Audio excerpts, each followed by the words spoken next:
On a beautiful early Labor Day afternoon, it is a Philly Soccer 6 matchup here on the Villanova Sports Network as the St. Joseph's Hawks make the trip to the main line and Higgins Soccer Complex to take on the Villanova Wildcats. Good afternoon, everyone. Happy Labor Day, and thanks so much for joining us with Nick Mantegna. I'm Mike Samsel. Nick, this should be a fun one. Two programs that are building toward the future, but still looking for a great year this year, and Villanova's off to a great start. Scoring goals, and that's what Villanova did last year. Lots of attacking, but talking with Mark Fetro, they need to clean up the defense, and ditto for St. Joe's under new leadership. They let in a lot of goals last year, and they're off to a good start, but they're trying to fix the back end as well, Samsel. As we take a look at the preseason polls, first in the Big East on the east side, you have Georgetown here, always dominant.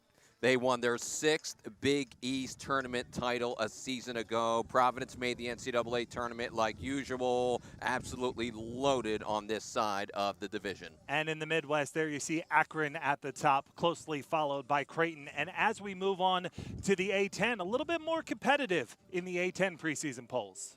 Dayton won their 2nd straight Atlantic 10 tournament championship a season ago. George Mason was awesome. They won the regular season title a season ago. And Fordham and St. Louis are terrific this year again. And then you take a look here at the bottom end of the bracket. There you see St. Joseph's with 33 votes in the preseason polls. This afternoon, we got a couple of teams looking to prove the preseason polls wrong.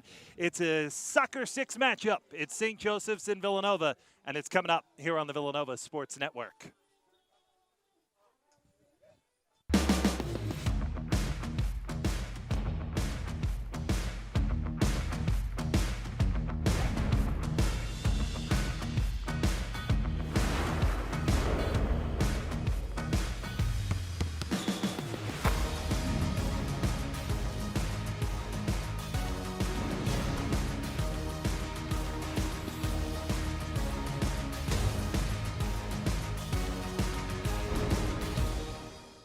At Mainline Health, we make sure that heart care is heartfelt. From murmurs to heart valve disease, we listen, we treat, we innovate. It's where your health is held alongside your humanity, where cutting-edge clinical trials meet compassion, with expertise ranging from preventive to pioneering. Because human care listens to your heartbeat and who it beats for. So if the rhythm of life changes, turn to the place where world-class isn't just nearby. It's where human care has a home. Right here is where you make things. But the most important things you make here are memories. At Freedom, we understand what every part of your home means to you. That's why we take such a personal approach to helping veterans. So while there are lots of workshops, this one's different because it's a workshop in the garage of a home that's all yours. The home that Freedom helped you get. Okay, fam. Quick stop in Montgomery County, but we have to be at Grandma's by 5 p.m. Do we have time to stop at the mall? K.O.P. Yes! Do we have time to hit the slopes? Skiing at Spring Mountain. Do we have time for Santa? If we have time for wildlife at the zoo. Do we have time for food? I have a list of 1,800 restaurants. Yum! Do we have time for an overnight? I feel like we're forgetting something. When you spend the holidays in Montgomery County, your other plans can wait. Honey, call them again. From a simple fall to game-changing moments. When life gets heavy and you are pushed to your limits, Rothman Orthopedics is here so you can enjoy what matters most. With expert doctors, cutting-edge technology, and personalized care for every patient, we help you find your rhythm again.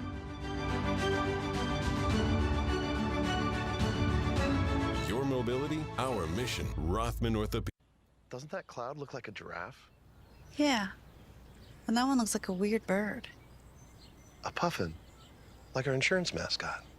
Speaking of the policy puffin, any update on our insurance claim? No, not yet. Some insurance companies are known for their mascots. At NJM, we're known for putting our policyholders first. Want to put the tarp back up there? I'll go get the ladder. No jingles or mascots, just great insurance. NJM. Doesn't that cloud look like a giraffe? Yeah. And that one looks like a weird bird. A puffin, like our insurance mascot. Speaking of the policy puffin, any update on our insurance claim? No, Not yet. Some insurance companies are known for their mascots. At NJM, we're known for putting our policyholders first. Want to put the tarp back up there? I'll go get the ladder. No jingles or mascots, just great insurance. NJM.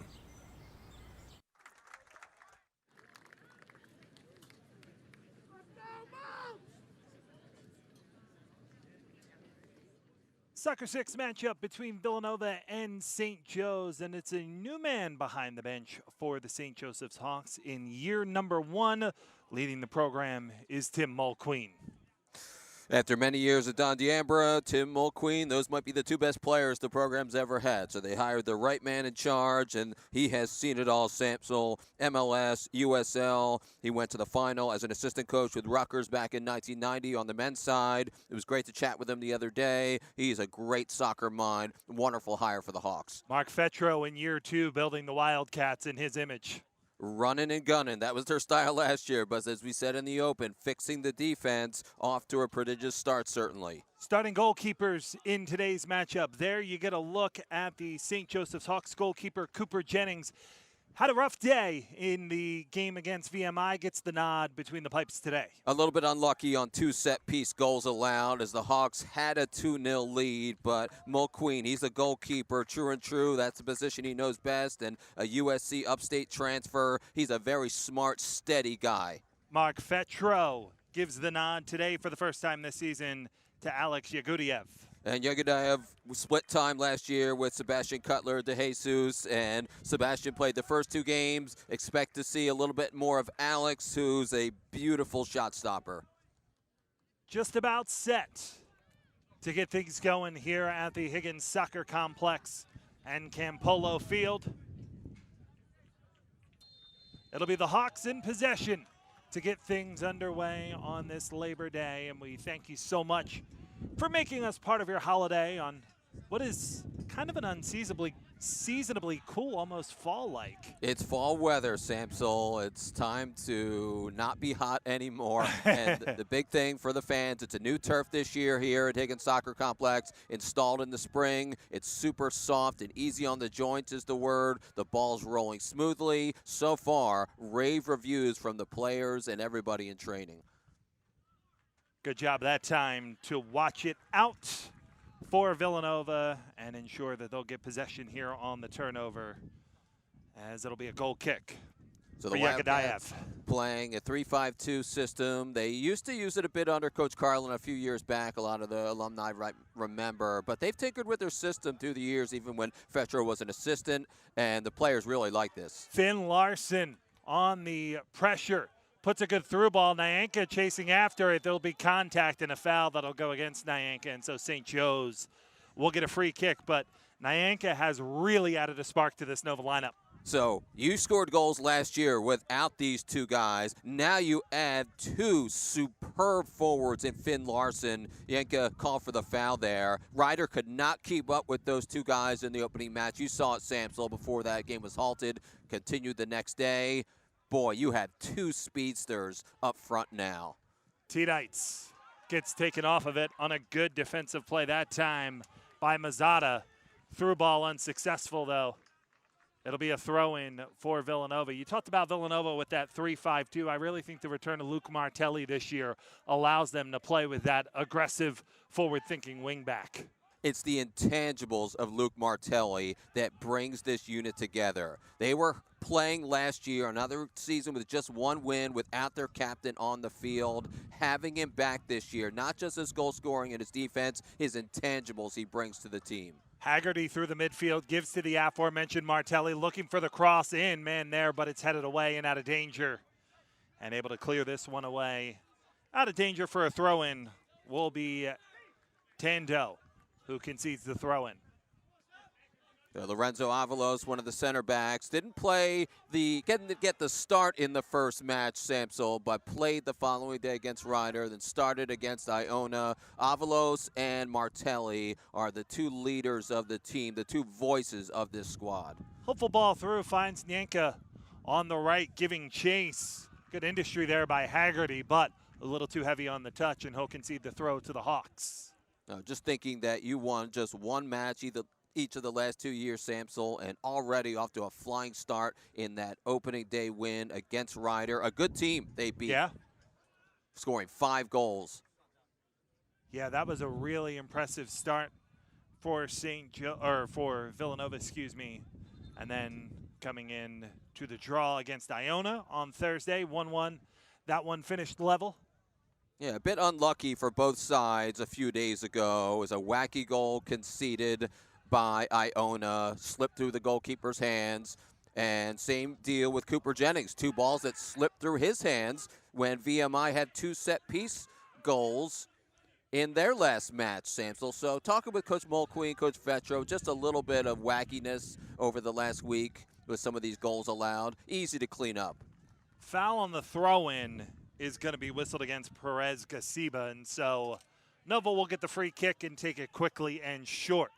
This is Avalos playing on the left side of that back 3. Crampton in the middle of Miles on the other side. Yanka, really good job to chest that one down. Gets it back here from Martelli, tries to maximize the contact and wins a free kick. You know, Villanova loves to send numbers forward, and the word from Coach Mulqueen, you're hearing it a lot this year. They're pressing a lot. They're going to be trying to put pressure on the opponent and take the ease and the pressure off their defense, as both teams are trying to figure a way to concede way less goals than a season ago when that was a problem for each of these 2 teams. Miles had to clean that one up after Rossetto put some pressure on him, and it'll be a throw-in for the Hawks. Now, Villanova allowed 38 goals last year. St. Joe's conceded 39, Samsel. So that was the key idea in the offseason. We need to clean up our defending on the back end. Dangerous position here for St. Joe's in the attacking third, but they decide to go short with the throw-in. And then they'll play it all the way back here to Sean Boyle. I like what I see so far, watching St. Joe's through the first couple of weeks. Mateo Mazzotto is a creative player, adding Sebastian Perez-Gasiba from Drexel on the wing. This was easy for my chart, Samsel. My last game last year was Drexel with Gasiba, and my first game this year is with Gasiba, wearing a different uniform. I did not have to erase them from my Excel chart in my computer. Makes it easy on the announcers. Which clearly was their first concern. Absolutely. There he is, 7. Gasiba scored the equalizer for Drexel against Nova last year. And remember, Coach Vetro went to Drexel for a year. So Vetro, had he stayed at Drexel, maybe he might have been coaching Gasiba for another year in the transfer era. It gets kind of wacky, doesn't it? Certainly does. Tando, after the throw-in, tried to get the best position he could for the Hawks. Referee chases him a little closer to midfield. He'll settle here under a bit of pressure. Look for Boyle, and then the steady Kobe Perlaza. Forward on the left, this is Rossetto. Able to settle the first touch, trying to split a double team, unable to do so, but gets the contact and the free kick. You see what Kobe Perlaza did there in terms about being steady and not making mistakes defensively. Perlaza won a national championship with Marshall in 2020. Samsel, he's been an excellent addition to St. Joe's. Clearing that ball, you earn a free kick as a result. Dangerous position here to try and get one into the box after that free kick. This is Mazzata standing over it. He'll put this one into the box, looking for a head, unable to find one. Instead, it's through to Yagadayev. Mateo Mazzota, captain, played with Serie C with the Roma youth side. Second year with St. Joe's as he had a penalty kick against VMI. This one turned over and put through on the left. And Mazzota had that assist in the corner kick goal at Merrimack. Rossetto will play this one back. Veit Rafsgaard stands out in both name and hair color. And out in that left fullback position. Coach Mulqueen really spoke highly of Veit Rafsgaard in our chat on Saturday. He says the fullbacks have been playing great soccer the first couple weeks. Perez Gasiba with the ball into the box, touch through. A good touch by Steinecke, but Yagadayev able to chase it down and keep it out. Might have been tracking wide anyway. So you might only see one win for Nova from last year. You might only see 4 wins and not a lot of success for the Hawks in recent years. But both of these teams, it's college soccer. Samsel. There's as much parity in Division I men's soccer as any sport in the entire country for college sports. Everybody can play with everybody. That means it's very tough to win on a day-to-day basis. Headed around in the midfield. Hawks will come away with it with Tando. Puts it back to his keeper, Jennings. Jennings will just have to put this one over the touchline to clear away the Nova pressure. That high press of Mark Fetro has been showing itself. And that was Michael Tedites, who was playing on the wing last year. There he is, his 6th year, started at Penn, 2nd year at Nova. He's playing now centrally in the midfield this year. Haggerty from that wing back position, working out on the right, looking for a cross in.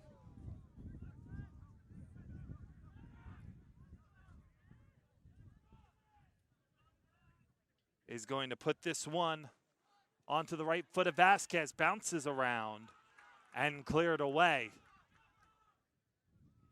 Opting to make the play on this one is Crampton, but it'll be a throw-in for St. Joe's. Excellent job by St. Joe's to make sure they had plenty of numbers back as Villanova was counter-pressing that time, and they made sure they had to clean that up.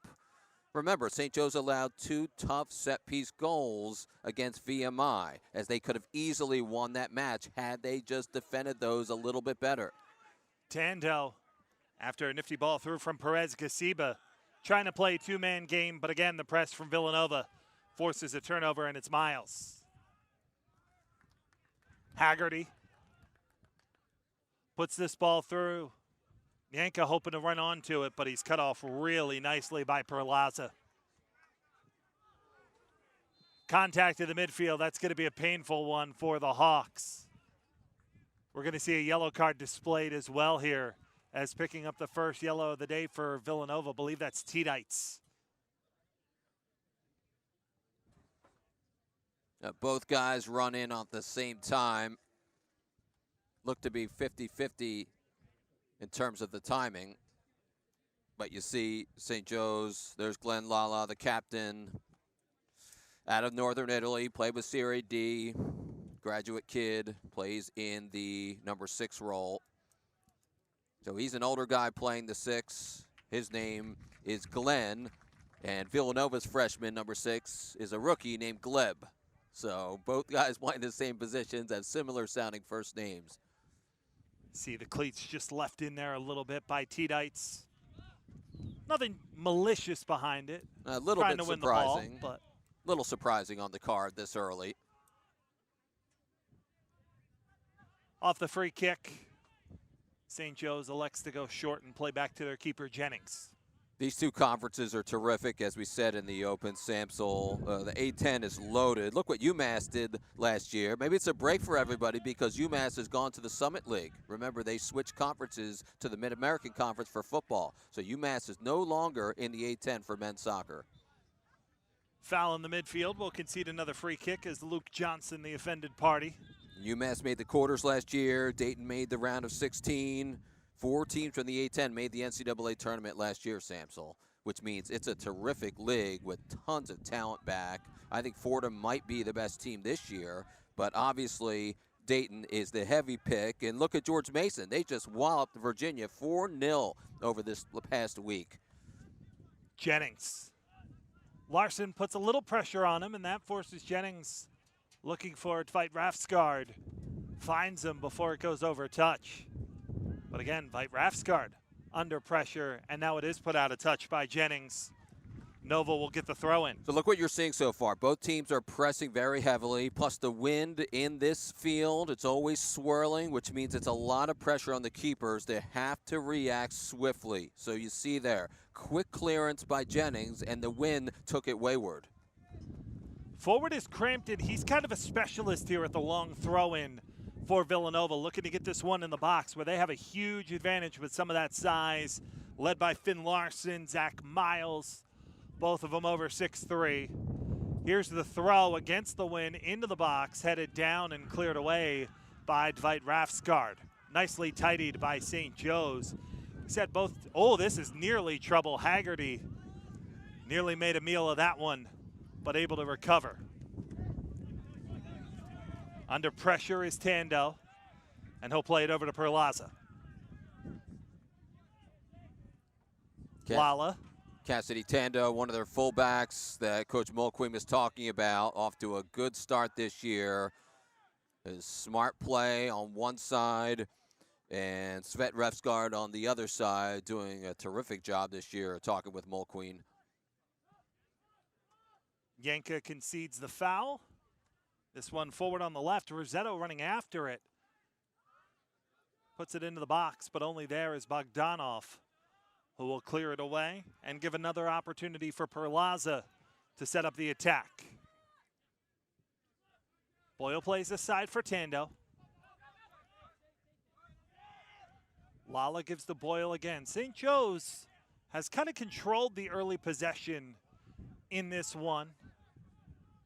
Nova playing a bit more pressure and trying to counter, as they will here with Haggerty.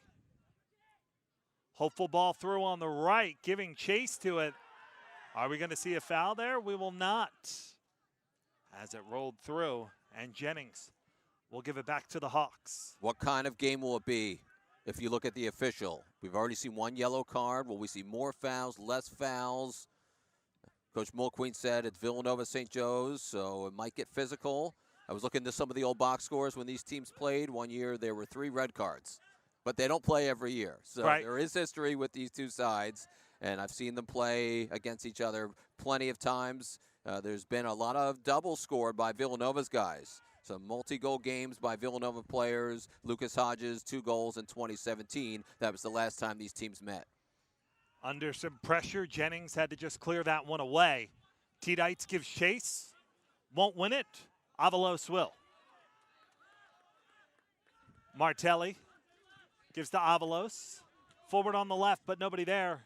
And Lala will roll it through on the right, played nicely by Tando. Out on the left, Veit Rafsgaard.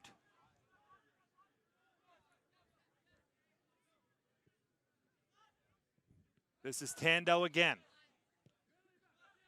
Settled for Johnson. Ball through on the right. Chasing after it. Mazzata cleared away on a nice but risky move by Crampton. Sliding in the edge of the area, conceding the corner. I'm impressed with both teams so far, the way they've been attacking. Each side has been organized. You see the speed. The pressing's been fun to watch early on. St. Joe's has not scored a goal against Villanova, Samsel, since 2006. If you like sports history like I do, you know that's meaningful. Long throw by Perez Gasiba, cleared away.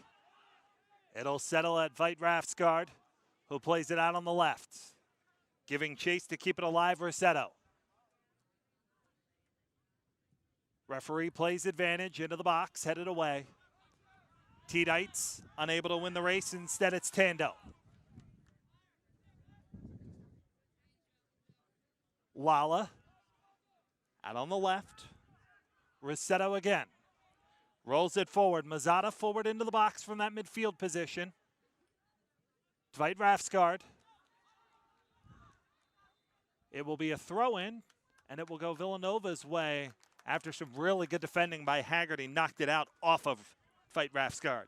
And St. Joe's with Coach Mulqueen playing both sides. They're switching the point of attack on each flank and making Villanova have to work a lot defensively early on, Samsel. First quarter hour into this one, scoreless between Villanova and St. Joe's.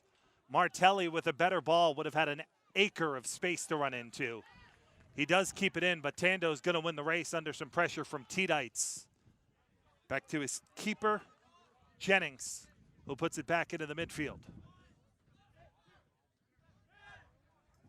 Lala under some pressure from Larson.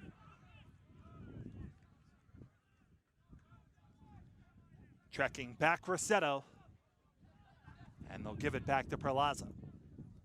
I was asking Coach Mulqueen about Kobe Perlaza's national championship ring at Marshall. He said he's not afraid to show it to his teammates. I'm sure not. Oh, this is a dangerous clear back, and Jennings had to chase after it. Larson nearly forced the turnover.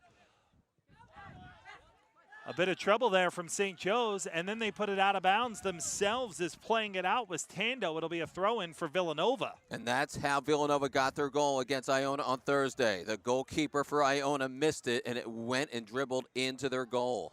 Larson plays it off. This is Martelli, edge of the area. Trying to dance through. Martelli puts the cross in, cleared away. Boyle tries to get it further out of danger after the initial play from Perlaza. Finn Larson fighting for it, along with the right winger Perez Gasiba. Advantage St. Joe's. Johnson trying to switch play. Rossetto and Haggerty chase after it. And I think play was whistled down for a handball on Rossetto before the contact. Alex Baylog, Villanova's excellent assistant coach, called that. Avalos. T-Dites will roll it back now for Crampton. It's neat to see two freshmen get the start on defense, both 6'3" with Miles and Crampton. Both guys look the part, Samsel. Big, Absolutely. strong, tall center backs, a lot like when Villanova had Victor and Jack Bonas a few years ago when they made the NCAA tournament run. Ton of contact there between Tando and Martelli. Referee says play on. Advantage Nova. This is Vasquez out on the right. Forward on it is Haggerty. Trying to dance into the edge of the area. It'll settle nicely for Bogdanov, who maybe took an extra step trying to play it. But it's Haggerty again. Played away from him by Tveit Rafsgaard. And it'll be a throw-in as we get a look at the play on here between the contact between Martelli and the right back, Tando. Just a little push. But Luke Martelli's been fabulous, as good as advertised, on his left wing, making plays left and right for Villanova. Crampton will take the long throw in again, edge of the area. Goes for that long run up. Tosses this one in. Had it around, play whistle down. Foul will go against St. Joe's. Is on the deck is Sean Boyle. I've watched tons of games, men's and women's, over the first 2 weeks, Samsel. I've seen a lot of penalty kicks called. Plenty of teams are scoring on set pieces. I wouldn't be surprised to see more calls being made. That seems to be the early trend here through the first 2 weeks. And wacky set piece goals, of course, in St. Joe's game against VMI. And that funky goal that Villanova scored on against Iona where the keeper missed it. Free kick here will go for the Hawks. Especially with the wind blowing. If these teams pressing. Yeah. Look what Trafford did for Man City, the goalkeeper. Kicked it right to Tottenham last week, and they scored an easy goal. So keepers early in the season trying to work the kinks out. Saved in there on a nice play out on the right for St. Joe's, or excuse me, for Villanova by Haggerty, but it ends up with St. Joe's and Tando.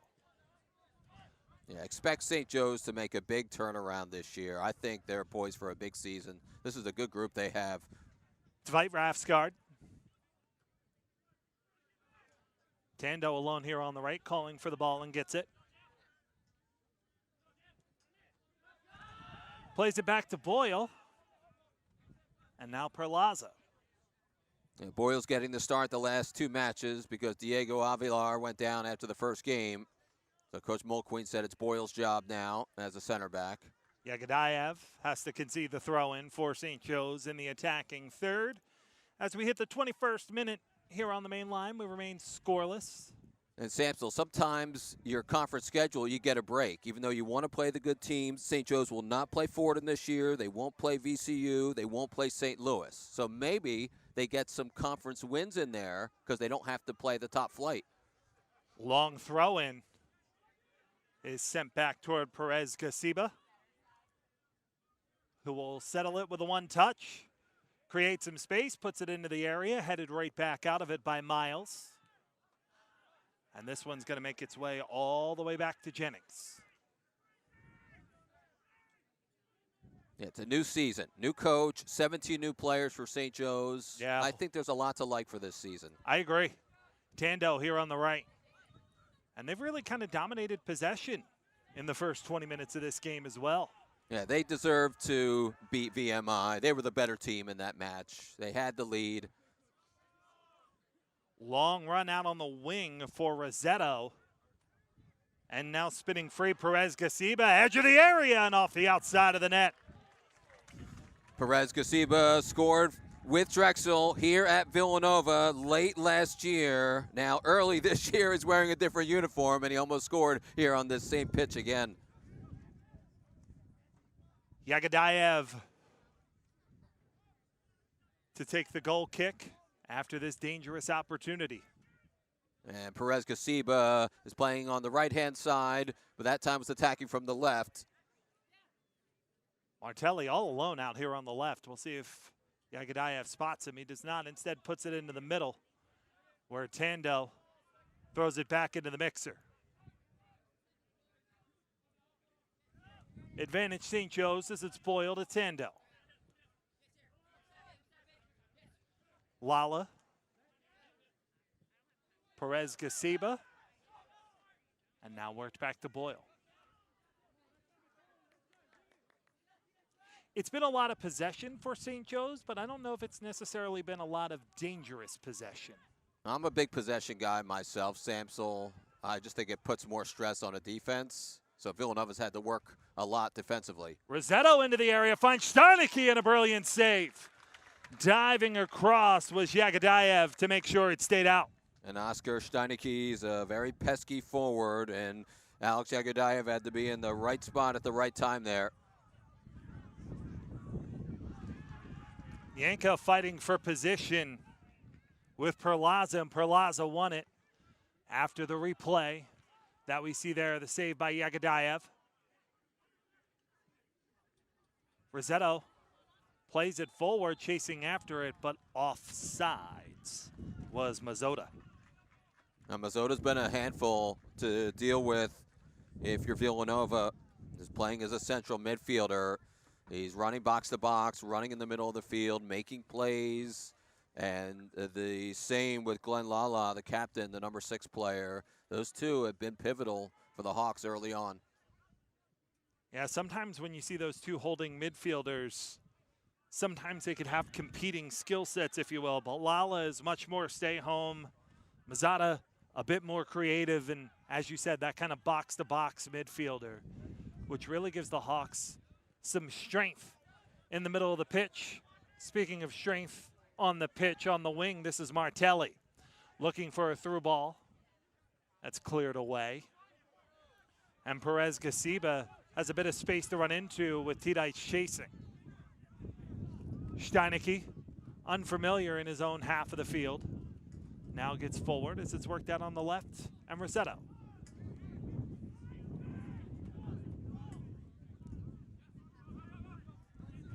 Tando. Back for Boyle.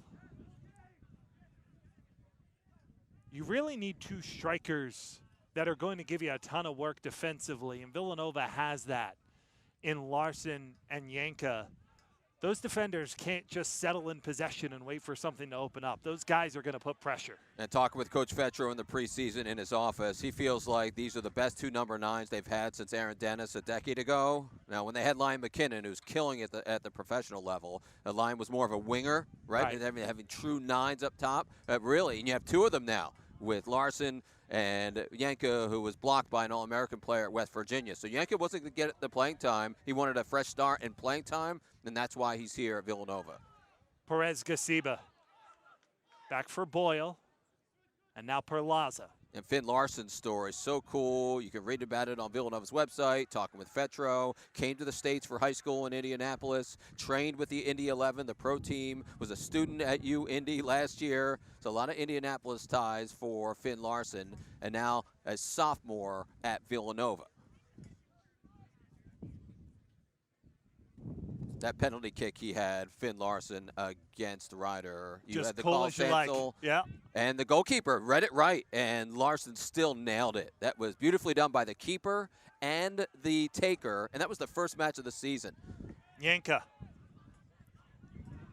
able to fight through a double team, keep possession at least momentarily, and wins the throw-in. The organization for St. Joe's has really stood out. They've been on the same page. They're out there communicating. They're midfielders, creating, pointing, directing traffic. Guys like Glenn Lala, a lot of their European guys. And that's how you kind of avoid conceding some of those goals that St. Joe's has struggled with over the last couple of years as Larson puts it out on the right for Haggerty. Looks for a hopeful cross. Martelli is there, heads it back in. Tidite settles, has it cleared away. Martelli wins it back momentarily, but cleared out of danger by the Hawks. And Perez Gasiba made a big play there, 7 in the black jersey. He makes another play again. But just over the touchline, so it'll be a throw-in for Villanova. These two leagues are loaded again. The Big East has 5 kids on the top drawer, top 100 list of the preseason top players in the entire country, top 100. The Atlantic 10 has 9 players, Samsel. Larson, edge of the area in a double team, still gets the pass off, but could not find a white Villanova boot. And so the Hawks come away with it with Dwight Rafsgaard. He'll concede the throw-in, though, under that pressure from Villanova. The press really putting St. Joe's under some stress. Though they've had the bulk of possession, they've always been working within it. Forward for the long throw-in is Crampton.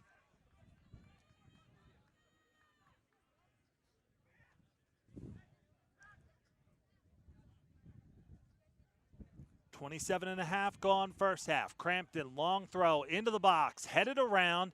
Nienke chases after it, but winning the race to it is Jennings. Probably the quote of the year, and we're just getting started for this year. Coach Mulqueen compared Cooper Jennings to an Oreo cookie. Every time he opens it up, he knows what he's going to get. It's the same exact flavor every single time.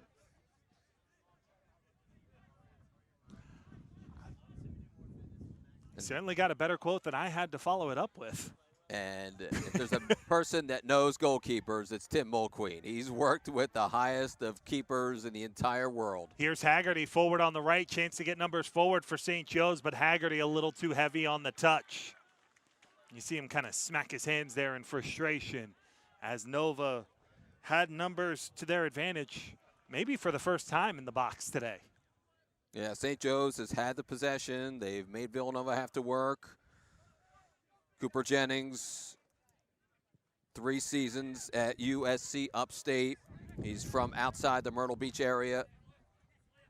Martelli with a brilliantly weighted pass for Tidites, and then wins it back anyway. Nienke after it. Oh, that's a nasty one. That's going to be at least a yellow.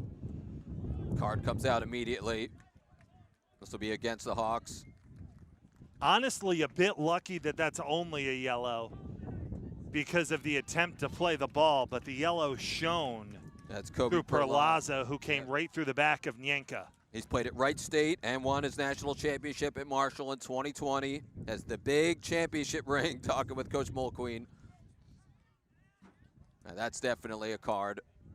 Martelli and Tidites will stand over it as they do for most of Villanova's free kicks. We'll see if it'll be more of an outswinger from the lefty Martelli or an in-swinger from Tidites. But Luke Martelli creating these plays for Villanova. And talk about consistency and that Oreo comparison. Luke Martelli is the same player consistently. It's so good to have him back. It'll be Martelli who takes it on the in-swing. Decent ball headed wide by Larson. The service has been spectacular from the wing this year for Luke Martelli, and Finn Larson tried to nudge it in. He's big, tall for a striker, 6'4". Had to create a lot of his own momentum goalward off the head there, and that's tough to do. Yeah, he's the crafty forward, but also has speed. Larson, 29, out of Germany. And Villanova's had terrific German players like Dom Syriacs and most notably Andreas Bartoszinski in recent years.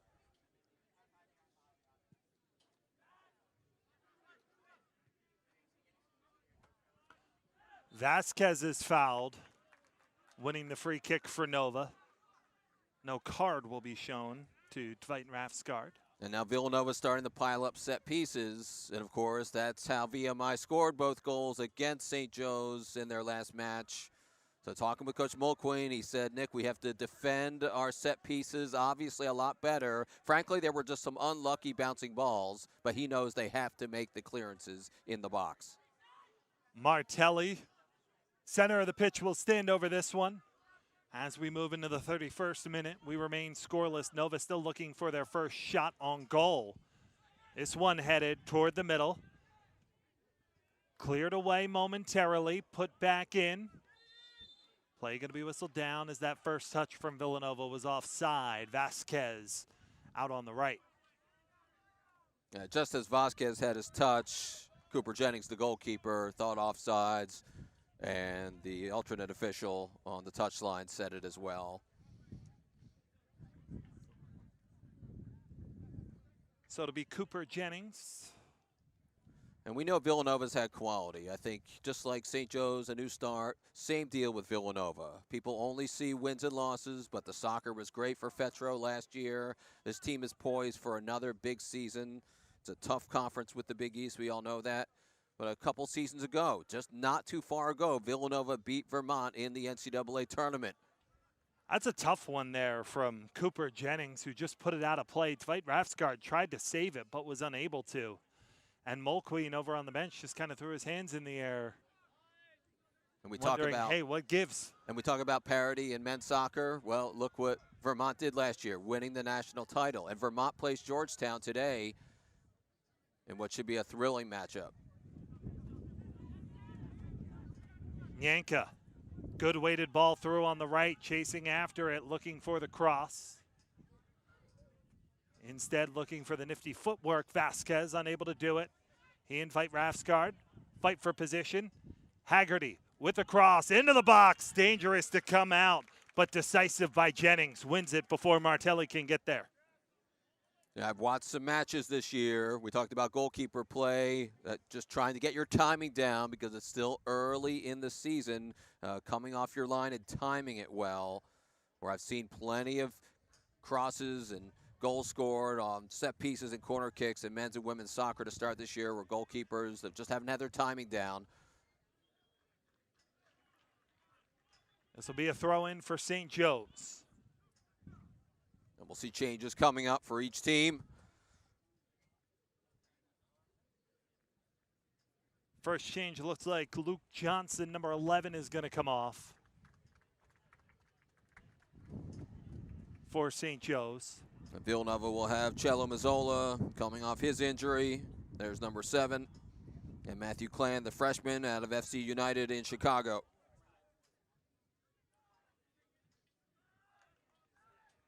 And it'll be a throw-in here for Nova following the 2 subs.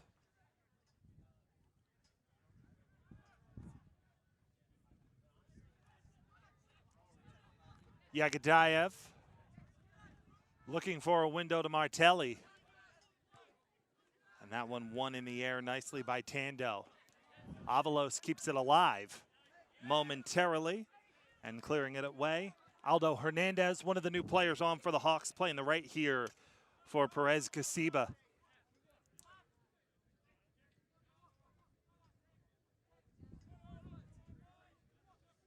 Boyle. Christian Oliveira, 29, the other new player for St. Joe's. He'll be on the left-hand side. Now T-Dites will be withdrawn, as well as Yanka. So Fetro going with a couple of guys. Both teams look like the defense is improved for this year. Samsel, watching the first couple of games, watching today, I think both teams look extraordinarily organized defensively. I would agree, yeah. Both of them have the look of teams, not that they're not ambitious going forward, but they're conscious of getting back. You got it. I think you nailed it. That's what Mulqueen told us. That's what Fetro told me in the preseason. They're still going to be attacking. We're not going to take our foot off the gas pedal, but we need to get back defensively a lot cleaner, the way they defend. So Clan in the midfield, replacing T-Dites, and Mazzola moves into that right striker position in the front 2 for Villanova. Martelli trying to get forward, but tidy back is Boyle to clear it away. Bogdanov looks for Martelli again. Tando has been put under a lot of stress, but somehow comes away from that duo with possession. Rolls it forward on the right, but that's brilliant defending by Crampton to clean that up. Brody Crampton's a smart guy, a big guy, a fast guy as a center back, so he has all the skills. That'll be a throw-in again for the Hawks as we get another look. Timed perfectly. If anything, that battle between Martelli and Tando on this wing we get to see right in front of us. That's been a fun matchup today. It sure has. Knocked around the midfield. Tando and Clan fight for it. Advantage Tando. Out on the left, fight Rafsgard. Chases after it. Rossetto out there. Has it knocked away from him. And Villanova comes away with it momentarily. Larson trying to track back after the off-weighted pass. Ends up with the Hawks. One touch, volleyed around. Offsides. We'll give it back to Villanova. We talked about looking the part with Miles and Crampton, the two freshman center back. Great preseasons. Coach Fetro thought they would be in the mix as starting center backs. And because you're playing a 3-5-2, Villanova is starting 3 center backs with Avalos as the linchpin. Haggerty trying to find space on the right, unable to do so. And it's back to Tando, who's been a busy man this first half. Perlaza and now Boyle. Glenn Lala has directed traffic all day long. He's really been a standout for the Hawks so far today. There he is, Lala, the captain. In possession, Lala rolls it back for Boyle. Overweighted the pass. Larson's got a chance to get to this one and does. Vasquez will win the throw-in for Villanova. You know, one advantage that these athletes have in the professional soccer world, it's deadline day. Nobody on the pitch right now has to worry about being transferred. But you talked about some of the professionals, Serie D, what have you. A guy like Glenn Lala has actually had to be conscious of transfer deadline day in the past. But remember, a 4th division player in Europe is a top-notch player here in the States. Sure is. Any day of the week. Absolutely. With the quality there is around the world. And there's been international players in D1 men's soccer for a long time. Absolutely. And that's why there's so much parity, because there are good players around the world. You don't just pick from players in the States. You can find them anywhere. A little bit different in the women's game where it's more domestic for the most part. In men's soccer, international players from all over the world. And quality. You know, these are two teams that we spotlighted in the pregame as a foul conceded there by Villanova will give the Hawks a free kick. These were two teams that were voted toward the bottom of their conference, playing a really quality game so far today. Yeah, big turnaround because of new players, and for Villanova, healthier players like Luke Martelli, and just a reset for both squads for this season.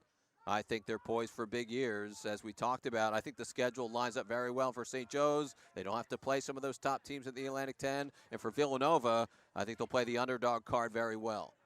Great touch. Trying to find a bit of space through was Rossetto. Unable to do so, though. Chasing after it out on the left. Touched on and a bit of space to work into for Oliveira. Trying to spin free. Edge of the area. Rolled out to the right. This is Perez Gasiba, cleared away. Good job tracking back by the linchpin of this defense, Avalos, as he was called by head coach Mark Fetro. Now, Villanova had a little trouble clearing out of the box that time. Long throw in here. Will make it to the edge of the area. Finds a Nova head momentarily, and what a stop! Skying Yagadayev. It was going over anyway, so he might not have gotten a hand on that one as it'll be a goal kick. It was a crossbar. Just a touch too high off a screamer. Mateo Mazzota has a 4-game point streak. He scored in the final 2 games of last year. Penalty kick against VMI, and Alex Yagadayev just makes highlight saves one after another. Had 12 saves against Marquette last year. A Big East best.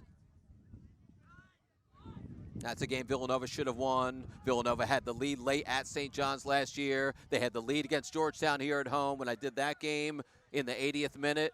So Villanova should have walked away with 9 points from those 3 matches, and essentially didn't come away with anything in terms of 3 relative points. Yes, you get ties, but they should have won all 3 of those last year. Boyle. This is Lala. Space to run into for Mazzotta out on the right.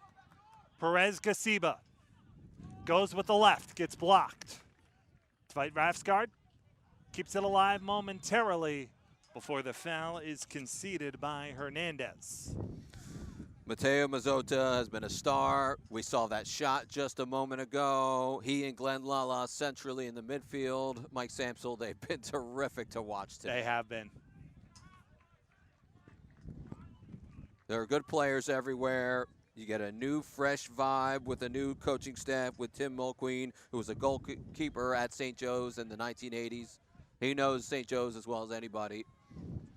3 shots on goal for St. Joe's here in the first half. Villanova has yet to test Cooper Jennings, as Boyle will track back for this one. Do you expect, if we do go into the half here scoreless, to see a bit more offensive prowess, if you will, from Villanova, not to be so much on the back foot, as this one will be conceded as a throw-in? Knowing Coach Vetro, they'll certainly take the training wheels off, per se, I think, come the second half with his running, gunning style. But they haven't had the ball a lot, and they've had to rely on set pieces and some counterattacks. Tando back for Boyle.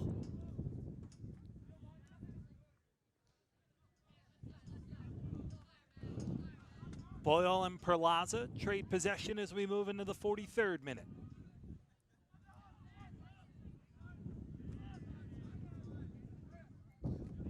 See Nova becoming slightly more comfortable and letting St. Joe's have the possession in their half, not pressing quite as much as they were. Tando forward but misplays. Able to keep that one in. It's Tando putting a dangerous ball into the area, but nobody there. And Vasquez cleans it up and concedes the throw. Martelli hustled so much, he saved the ball in for St. Joe's that time. That's the work rate of Luke Martelli out of the Philadelphia Union Academy and YSC. Perlaza rolls it back for Cooper Jennings.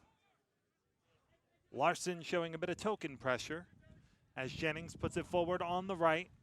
One in the air by Martelli, and the but wind, unable to save it in. The wind has been blowing towards Cooper Jennings from right to left in this half. So a few tricky balls for Cooper Jennings, and he's handled them all well. Now Villanova, it'll work against them in the second half. That's something to look out for if this wind continues to blow steadily.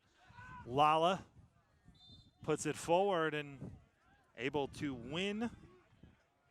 The referee's discretion there, Rossetto. Might have made a meal of the contact. But a set piece in the 44th minute, definitely a game changer if you can convert. Lala takes the free kick, looking forward on the right, but overcooks it as he tries to find Mazzotta. Right idea, but maybe back to the training pitch for a little more work. Tried to catch Villanova napping by playing quickly.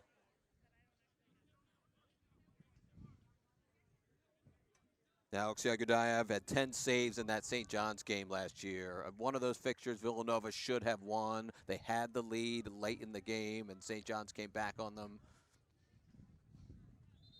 Yagudayev in no rush to take the free kick, and the referee actually does blow the whistle here to stop the clock, as we're in the final 48 of the first half. Out of NYCFC 2 for Yagudayev. Made 6 starts last year, and he'll probably split time again like we're seeing with Sebastian Cutler, De Jesus. So you have 2 good keepers if you're Villanova and Coach Vetro. Tando with a back heel touch. Volleyed about in midfield. Nobody wants to concede here in the last 30 seconds of the half. Martelli tries to find Larson. Instead, it's Lala, who rolls it forward out on the left, but it's taken away by Bogdanov Out to the right. Good steady number 6, Martelli. Touches it around 15 seconds here for Nova, but a dangerous pass. And that's going to go forward the other way. Rossetto trying to get on it. Will he have enough time? Final 10 of the half. Good job to track back and make sure that St. Joe's can't make anything of it by Mazzola after he conceded the initial turnover. And that brings an end to a scoreless first half here at Campolo Field at Villanova. A fun, feisty first half in the Soccer 6 matchup. Villanova and St. Joe's scoreless at the break here on the Villanova Sports Network.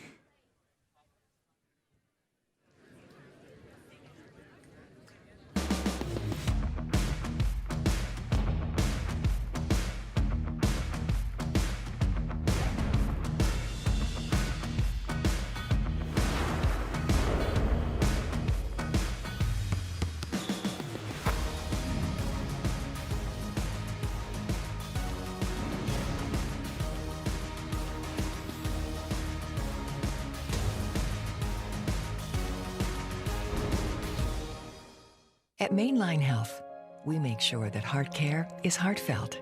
From murmurs to heart valve disease, we listen, we treat, we innovate. It's where your health is held alongside your humanity, where cutting-edge clinical trials meet compassion, with expertise ranging from preventive to pioneering.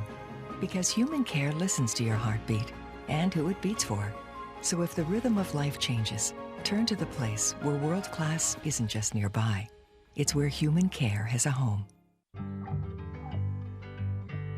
Right here is where you make things. But the most important things you make here are memories. At Freedom, we understand what every part of your home means to you.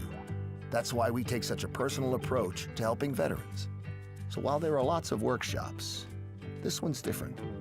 Because it's a workshop in the garage of a home that's all yours. The home that Freedom helped you get. Okay, fam. Quick stop in Montgomery County, but we have to be at Grandma's by 5 p.m. Do we have time to stop at the mall? K.O.P. Yes! Do we have time to hit the slopes? Skiing at Spring Mountain. Do we have time for Santa? If we have time for wildlife at the zoo. Do we have time for food? I have a list of 1,800 restaurants. Yum! Do we have time for an overnight? I feel like we're forgetting something. When you spend the holidays in Montgomery County, your other plans can wait. Honey, call them again. From a simple fall to game-changing moments. When life gets heavy and you are pushed to your limits, Rothman Orthopedics is here so you can enjoy what matters most. With expert doctors, cutting-edge technology, and personalized care for every patient, we help you find your rhythm again.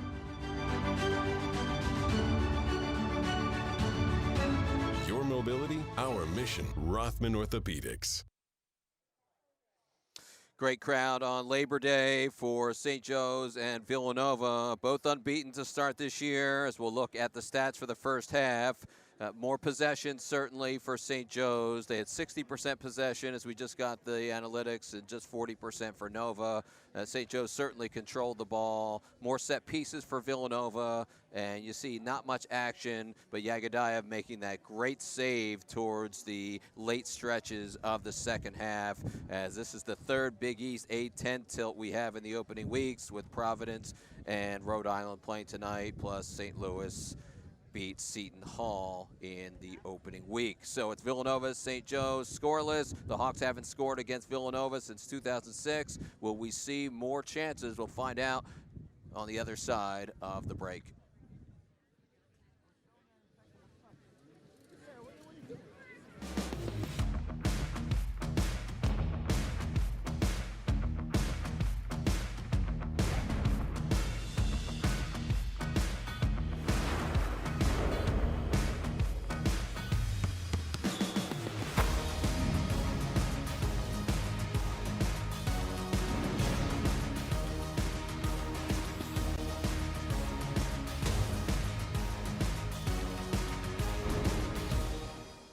At Mainline Health, we make sure that heart care is heartfelt.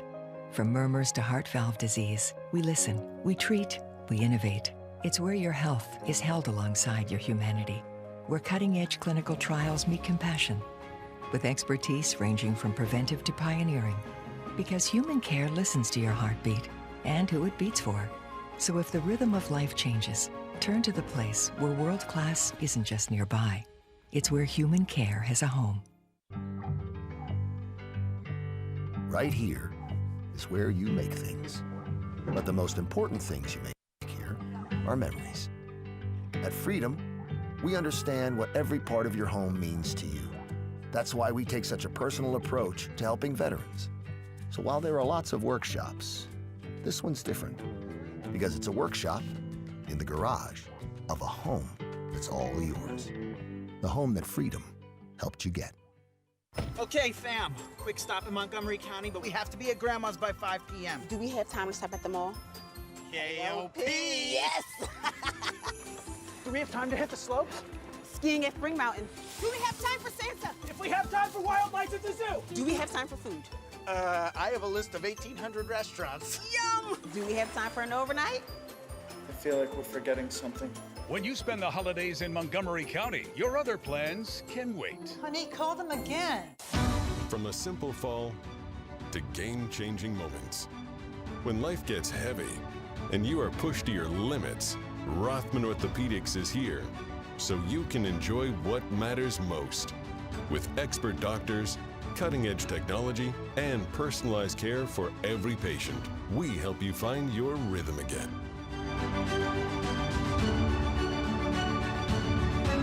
Your mobility, our mission. Rothman Orthopedics. Back here at the break, 0-0 our score between Villanova and St. Joe's. Great to have you along with us with Nick Mantegna, Mike Samsel, and what has really been a pretty fun, feisty, and competitive first half.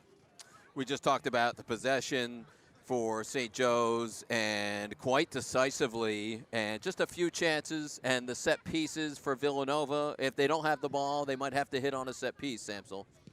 Both goalkeepers steady in this first half as we take a look at some of the highlights in the first 45 of this one. Both teams a bit cagey at times, which is a surprise, or at least a bit of a change from what we've seen both teams attack early on in the season. Sebastian Perez-Gasiba, the transfer from Drexel, he's been good on the right-hand side, and those two midfielders have been excellent today for St. Joe's with Lala as well as Mateo Mazzota. The most impressive player in the first half to me, Nick, has been Brody Crampton.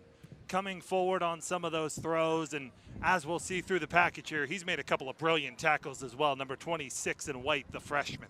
Crampton and Miles have both lived up to the hype. They thought they'd be special players right from the outset, and they're playing like veterans early on in the season. Our score at the break, 0-0 between Villanova and St. Joe's, as we've seen a yellow card shown to each side in the first half as well. One to Michael Tiedites, one to Kobe Perlaza. This was one of the better opportunities of the first half. An absolute rocket off the right foot that touched crossbar, and Yagadayev didn't miss it by much either. Probably the best scoring opportunity of the first half, Nick? Definitely the best scoring chance is Yagadayev, showing why he is a legit keeper. We're scoreless at the break. Hawks on the left, Villanova on the right. Second half coming up here on the Villanova Sports Network.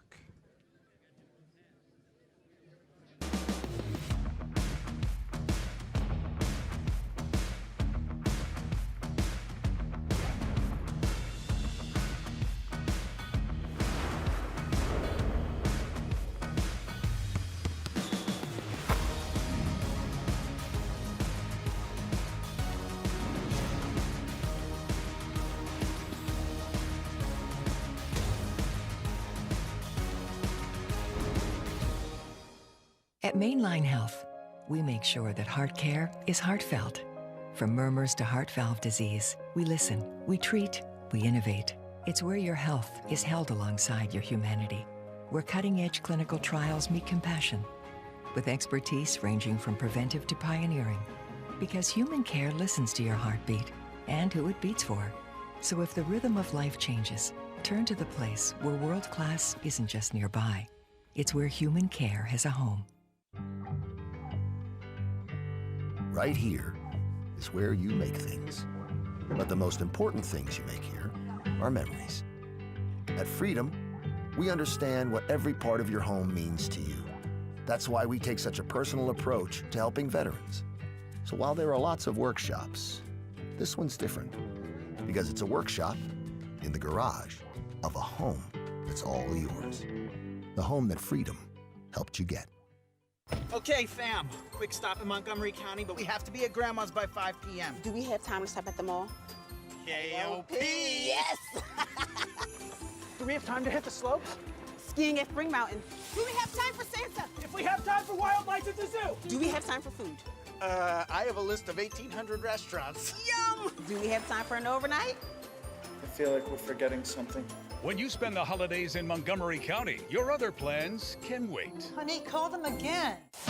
From a simple fall to game-changing moments. When life gets heavy and you are pushed to your limits, Rothman Orthopedics is here so you can enjoy what matters most. With expert doctors, cutting-edge technology, and personalized care for every patient, we help you find your rhythm again.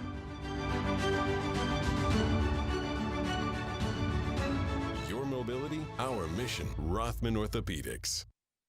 Doesn't that cloud look like a giraffe? Yeah. And that one looks like a weird bird. A puffin, like our insurance mascot. Speaking of the policy puffin, any update on our insurance claim?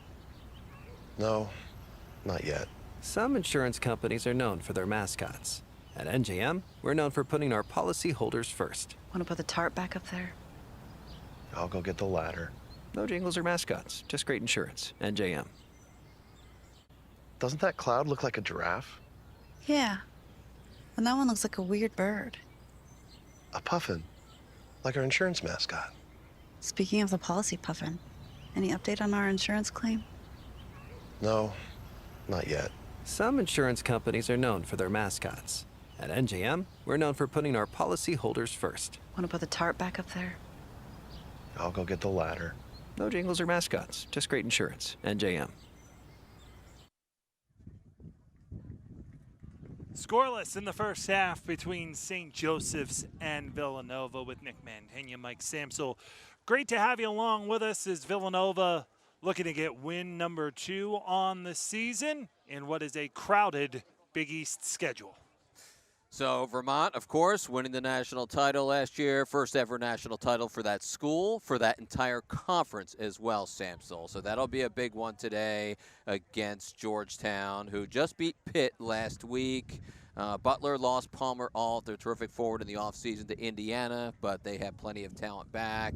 Akron is loaded like usual. They have the best keeper in the conference. And Creighton lost to Michigan a couple nights ago. They're looking for their first win of the season. Villanova looking for win number 2. I was a little surprised at kind of how that first half played out because I thought the Wildcats incredibly tidy defensively, but a little bit more on their back foot than we usually see. And Villanova dominated Ryder, a team that's been the best team in that league. And Villanova was excellent against Iona, arguably the best team in their league. Now St. Joe's, who's been at the bottom trying to climb the A10 table, where it's loaded at the top with Fordham and Dayton and St. Louis, etc. Well, suddenly it's a new year, and you have all these new players, and you have a new coaching staff. So suddenly, lots of surprises. You watched college football over the weekend. Yeah. Did you have Florida State winning? I did not. Exactly. That's my point. It's a fresh start for everyone. And on that side for St. Joe's, the thing that stood out to me, amongst a really impressive first half, where they had 3 shots on goal compared to none for Villanova, Tim Mulqueen's side, defensively and through the midfield, incredibly organized. He talked about his outside backs in our phone chat the other day at length about how Tando and Svet Refsgaard have been excellent in discipline on each wing. And as we said during that first half, St. Joe's should have beat VMI. 2 unfortunate bouncing balls on 2 set pieces. They should be 2-0. If St. Joe's gets a win today, this would be their best start since the early 2000s. This is meaning a whole lot. If they could pick up a win today, and St. Joe's has had the ball, that's very important. But do we see a different type of soccer play out in the second half? Does Villanova get more of the ball? That's what we're wondering. Right, and the way they would do that, if they were to do that, would kind of be turn up a bit more of that pressure that we saw against Ryder. It was that front foot pressure that Villanova put Ryder under that forced the Bronx into so many mistakes. Yeah, and winning 50-50 balls at midfield, St. Joe's has won the majority of those. So it'll be coming down to who wins the ball centrally. It was on our side last half. It'll be on the far side this half. The matchup between Cassidy Tando and Luke Martelli out on the wing was the matchup of the first half. Definitely back and forth between those two players.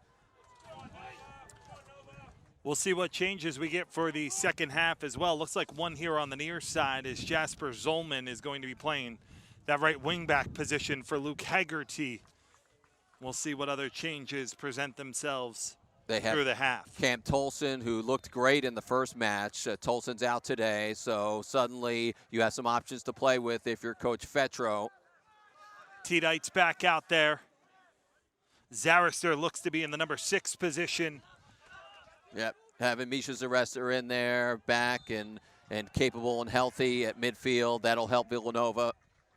So a different look for the Wildcats, per se. Throw in here for Villanova. Zach Miles. It'll actually be a free kick, my apologies. So set pieces, that was the only way Villanova was able to get those attacking chances in the first half, and they get an early one here, Samsel. And a good chance for Martelli to hit an in-swinger toward goal.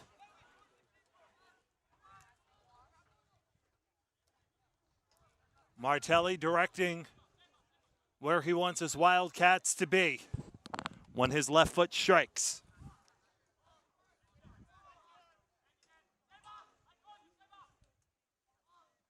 Martelli, the in-swinger, with the left boot into a dangerous area, but put right back out. It'll be a throw-in, and another good defensive play that time by Lala.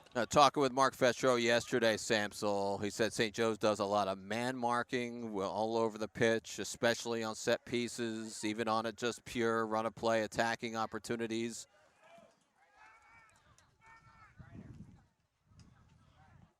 Directing traffic, Crampton on the throw-in. Gets a good one in, edge of the area. Headed back out toward the box. Able to settle it, Zerster. Martelli out on the left, chases after it. Has some assistance that side from Mazzola. It's cleared away, and now a chance to counter here for St. Joe's. Numbers not in their favor. Hawks waiting for some help to join. As it's rolled back to the midfield and Lala. This side forward fight ref's guard. And now Rossetto. Switches play over to the right and Perez Gasiba. Martelli interferes on that one, but Perez Gasiba able to settle. Lala hits a good ball over the head to Rossetto of Zolman. Rossetto lost his footing. Able to regather, hits one, back post too far and overcooked. It'll be a goal kick for Nova. Tommaso Rossetto had the game winner against Merrimack off the corner kick from Mazzotta. 6th division out of Italy, Juventus Youth Academy for Rossetto.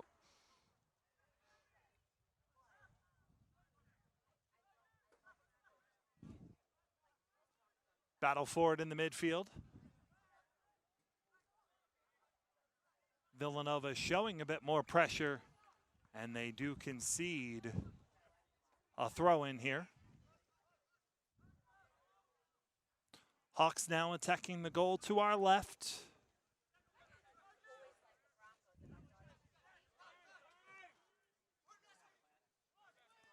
Hawks continue to add pressure. This is Zolman. Rolled out on the left. Lorenzo Avalos plays for Martelli. Avalos tracking forward from that center back position, able to win the ball at least momentarily. Martelli gives it off to Avalos. Villanova trying to build an attack as a foul is called. Those two players, Fetro talked about the relationship between Lorenzo Avalos and Luke Martelli. They both trained together, got up every morning at 4:30 a.m. and did soccer training here on campus over the summer. Those are the pivotal leaders of this team, and you saw the way they linked up on the field and creates a set piece. Great work by 5 in white and 31 in white. Tedites and Martelli standing over it. It'll be Martelli. Decent strike with the wind at his back. Back post headed high and over off the head of Crampton. Nova still looking for their first shot on goal, as Crampton got ahead to this one but was unable to keep it down. Now, the way things are trending right now, it's St. Joe's allowed a couple set-piece goals, of course, against VMI. And that's all how Villanova's getting its chances today. You could say St. Joe's has been the better side, but what if Villanova hits on a set piece? Right. Big talking point, certainly. Miles. Through the middle, one touch. Mazzola trying to settle it, unable to do so. So it sits back for the Hawks, who have an injured man, as play is going to be whistled down. And I think the trainer is going to be called out here. Want to get a positive identification on who it is, as Perez Gasiba was in possession.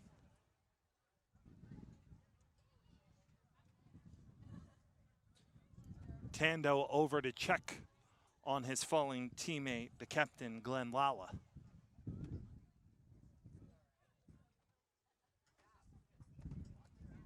Coach Mulqueen, first year, was an assistant for Team USA at the Beijing Olympics in 2008, and he's made every stop possible with MLS, national team, college soccer.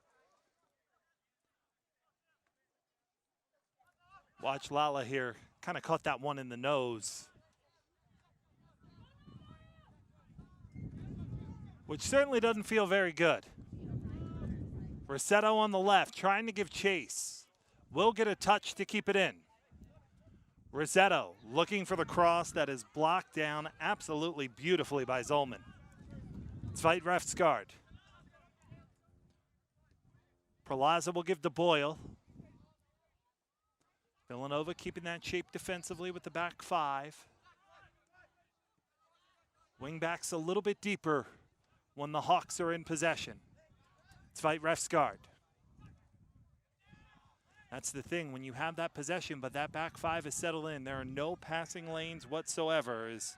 Now Zarister trying to move the other way, but it'll be a throw in for St. Joe's. And remember, as lots of coaches will tell you, it's a 3-5-2 by name, but you look different when you're attacking compared to when you're defending. So some people might think, oh, it's a 5-back, but it depends on your wing backs, how much they go forward. Now they're just playing with one high forward. Instead of Finn Larson and Sam Yenka, it's just Sam Yenka to start the second half for Villanova. Untidy touch there by St. Joe's, and Villanova wins it back. So what looks like an extra midfielder for Villanova, essentially, just by the naked eye. Mazzola plays it back through contact. That'll be a foul.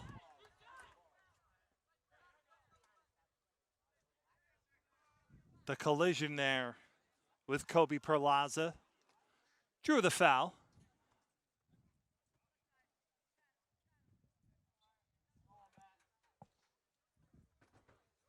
There's Perlaza, has that big national championship ring from his time at Marshall. Lala rolls it back. Zweit Refsgaard calling for it here on the near side, but instead it goes forward. Rossetto. Good one touch on the overlap. Rossetto cutting inside. Looking in the middle for Steinecke. Rossetto trying to chase after it. Referees say play on. As Rossetto continues to fight for contact. That, however, will be a foul that St. Joe's was looking for on Mikhail Zarister. Now it's starting to get more physical and chippy. We mentioned one of those games from yesteryear when these teams played in the 2010s where there were 3 red cards. Yeah. Now it's starting to be reminiscent of a local rivalry. That was dangerous by Tedites, by the way, already on a yellow to dive in like that on the first before the foul came on the backside. 3 will stand over it, each pleading their case. It looks like it will be Rossetto. Lala there as well. They scored off a corner kick against Merrimack. Perez Gasiba lost the argument. It'll be Rossetto. Goes for goal and puts it too high. It was Rossetto had that game-winning goal. It was off the corner kick feed from Mazzota in that win at Merrimack. And Rossetto had an assist against VMI.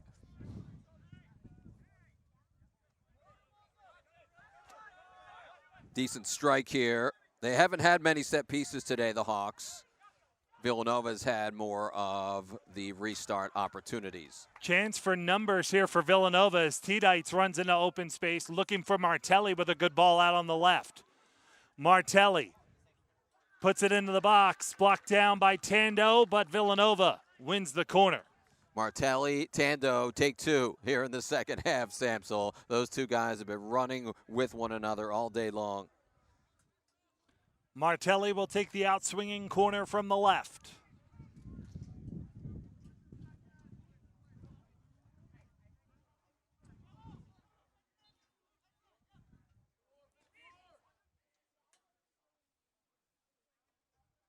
Looking for one of those tall heads in the middle. Finds one, cramped in, cleared off the line. Second opportunity, deflected around. Edge of the area, chasing after it. Nova will let it roll out for a throw-in. First corner kick of the day, and Villanova comes awfully close, don't they, partner? And you see St. Joe's cleared it right on the end line. It actually got through here, as you see on the replay, and saved right on the line, as I believe Kobe Perlaza might have gotten that one clearance. Crampton will take the long throw, just on the near side of the corner flag.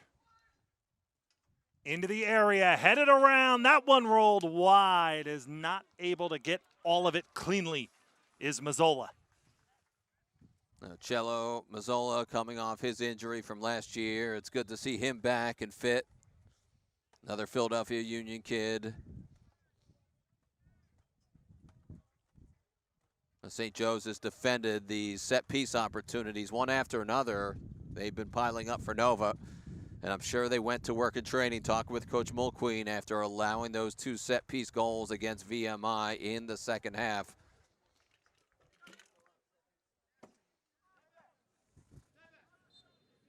Now one of their players being looked at, I think, is coming off. The trainer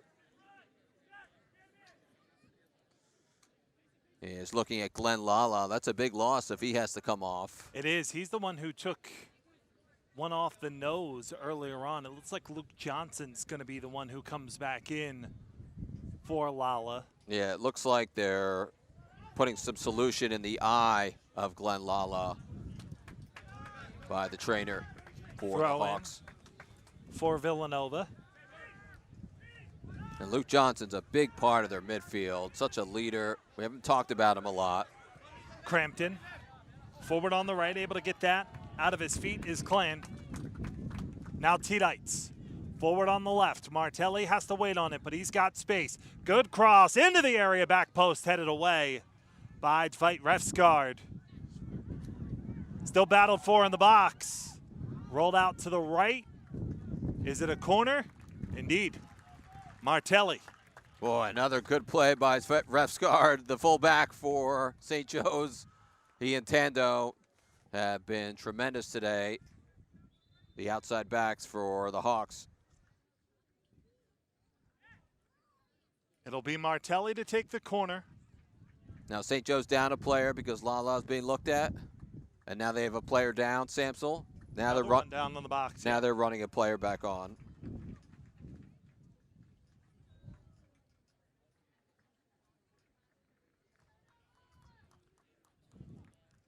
Believe that's 29 Christian Oliveira running in as Martelli tees up the corner.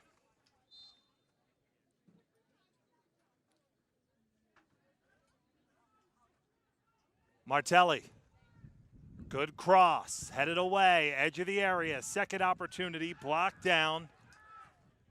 Zarister didn't get much on it. It's won by Mazzola.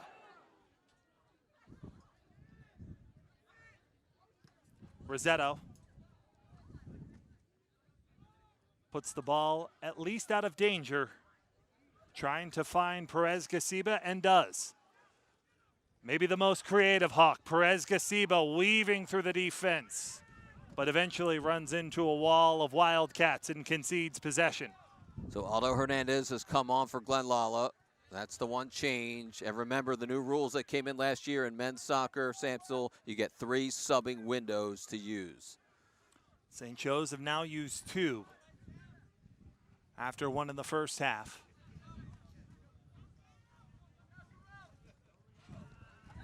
Unable to get this one past Clan, and now Villanova looks to strike on the counter. Clan had some space on the right, and Zolman running forward, but didn't see him. Crampton will give it across to Avalos. Lorenzo Avalos out to Martelli, and now Tidites. Good play there by Mazzola, but unable to keep it cleanly. Second time Nova wins it back. Mazzola will try again. This time back to Crampton. Now out to the wing and Zolman. This is where Villanova likes to do a majority of their creation. From the wings, balls into the box. Now, they move players into different pockets and positions. It's a very nuanced system for Coach Fetro, where it's tough to defend against. But they haven't had the ball a whole lot today, as we've chronicled. Let's fight ref's guard. Under a bit of pressure, gets it to Boyle. That ball got through everyone, and it will be a throw-in for Villanova. 5 straight shutouts for Villanova against St. Joe's over the last 5 meetings, Samsel. So as we've said, since 2006, yes, these teams have not played every year, but that's a while if you're an alumni of one of these programs and you're waiting for your team and your alma mater to score against a rival, especially in a fixture like this.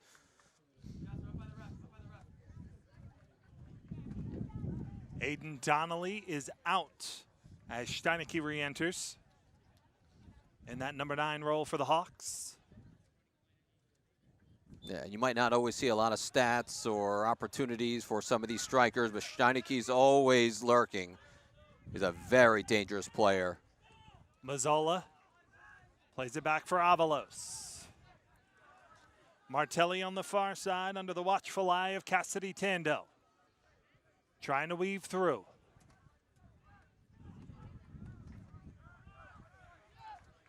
Played back for Zarster. Nothing our score as we play in the 60th minute. And a foul is going to go against Jasper Zolman as Sveit Refsgaard caught a cleat. So Coach Fetro making adjustments. Position and formations look a little different, and some new faces getting a chance to play, playing around with your sub windows. It's a lot of new players this year for both teams, frankly. Villanova lost a lot of guys who are veterans, so you're a bit younger this year, but still very talented and very fast. You look at the speed you have from Sam Yenka and Carson Vasquez and so many of these players. You're healthier, as we said, with Luke Martelli. Villanova's poised for a big season, but you're seeing St. Joe's much improved. Crampton wins first touch. And a foul. And I like what Coach Mulqueen said on the phone the other day. What was the first message to your team when you got the job? He said, a clean slate for everybody. We're starting from scratch. We're not going to judge you on what you did before. We're going to look towards the future. Miles and Rossetto battling for it there. It's advantage Nova as Martelli on the switch. Tidites, good ball through, but unable to get it out of his feet cleanly for the Wildcats is Clan. Kobe Perlaza's defended very well today, the center back for St. Joe's. He's done a ton of work back there. This is Johnson. Race for it, won by Nova. As you see the Nova subs warming up in the background there to your right. Nova wins possession. This is starting to have the look of a game that could use some fresh legs. It's not the hottest of days. Obviously, it's cooled off to nicer Fall, spring type weather in the 70s without humidity, so I don't think we'll need hydration breaks. We haven't had one yet. Boyle. But I think because Villanova's had to chase the game, Samsel, they might have to use the subs because Nova's guys have had to work and chase after the ball more. Perlaza. Under some pressure from Yanka, but it does make its way to Rossetto. Trying to switch play, but turning it over as Steinecke rushes back to put Mazzola under some pressure, and it's won back by the Hawks. Sveit Refsgaard rolls it back to Jennings. And with Finn Larson on the bench, I assume Coach Fetro would use his next sub window for Finn Larson, and that who is coming back in. 29 in white is coming back in, their new superstar forward. Yagadayev. Crampton. Settling it as Erster. Through the middle, Mazzola. Martelli out on the left wing. Good touch. Can Mazzola get to it? He does. Keeps it alive.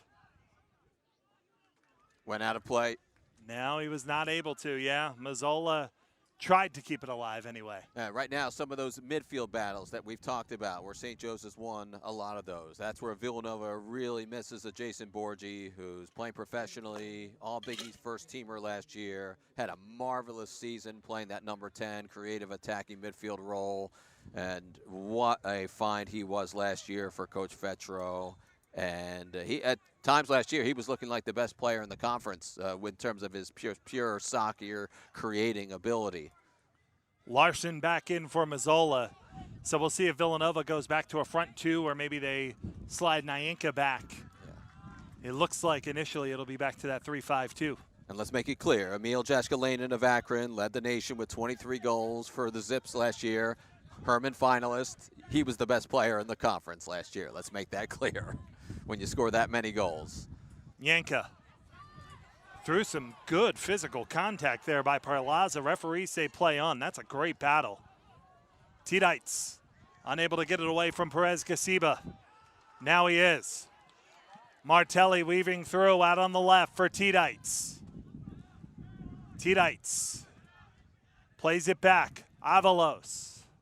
Tidites and Martelli. This is Larson looking to strike edge of the area and sails one toward Finneran Pavilion.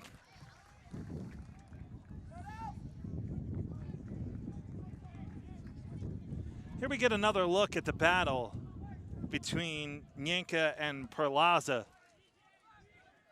I thought too strong. People just battling for position. Just battling. I think the official's done a pretty good job all in all. Hasn't blown the whistle too much, but he's given out some cards when he's needed to. He hasn't let things get out of control. And we haven't had anything go to the monitor, which is quite different from game number 1 that we saw here at Campolo Field. 3 reviews in the first 20 minutes of that game, 25 minutes. And they were reviewing that call when, of course, everybody had to exit. It'd be a throw-in. So they started the next day finishing the video review, which was a very interesting way. And hats off to everybody at Ryder and Villanova. Everybody was helping everybody during that tragic issue. It'll be a throw-in here for Villanova. Headed around, blocked down in the box. And the follow-up is absolutely skied. Unfortunately for Villanova, Zarister will be seeing that one in his sleep. Yeah, the adrenaline's pumping when you get a chance like that. So you always talk to people about keeping your cleats low and just trying to nudge it in instead of to rifle it. But easier said than done when the adrenaline is definitely pumping. You've seen that play a million times, right? If we were out there, we'd probably send it to the next county as well, Samsel. Cooper Jennings. St. Joe's graduated a veteran keeper in Lars Havi out of Norway. He played a lot of years, so They were looking for a new keeper anyway, so it works out. Mulqueen found a good one, and Cooper Jennings. Martelli trying to get on it. Does put a good ball forward for Larson, who wins the race. One-on-one out on the edge. Larson cuts inside. Preferred right foot, but blocked down. Avalos out to Martelli. He's got Larson with him again if he needs him. And instead, he'll win a free kick. Now you're seeing Villanova win more 50-50 balls. They started to spread things out, and they're starting to show some more life and energy. Connecting passes, Samsel. And look, set piece again. Still scoreless here in the 67th minute, but a good set piece taker in Luke Martelli standing over it after that foul.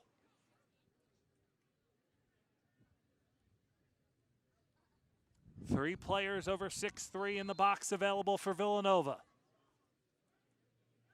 Martelli puts this one in. Edge of the area, headed down. Zarister touches it back and T-Dites. Villanova continues to sky some good opportunities. Yeah, the set pieces, when they pile up like this, at some point you'd hope you'd take advantage of them. But it hasn't worked out that well that way. And you figured after St. Joe's allowed those 2 goals off set pieces against VMI, the Keydets took the goalkeeper to take the free kick. How many times do you see the goalkeeper in the middle of the game take a free kick and you score off of it? It's not like that happens every day. A bit slow for St. Joe's, Perez Gasiba. And so each team going to take the opportunity here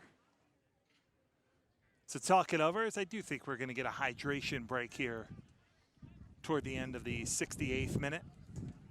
Or at least a quick breather anyway. I think it's a half of a drinks break. Right.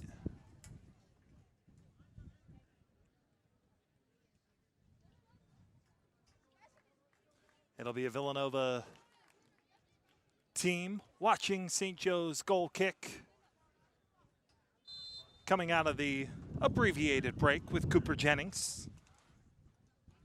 Samson, did you see the St. John's forward, the freshman Guillaume Gomez, had 4 goals against New Hampshire the other day? Impressive effort. John's, the first Big East player to have 4 goals in a game since Duncan McGuire in 2022 when he won the Herman Trophy.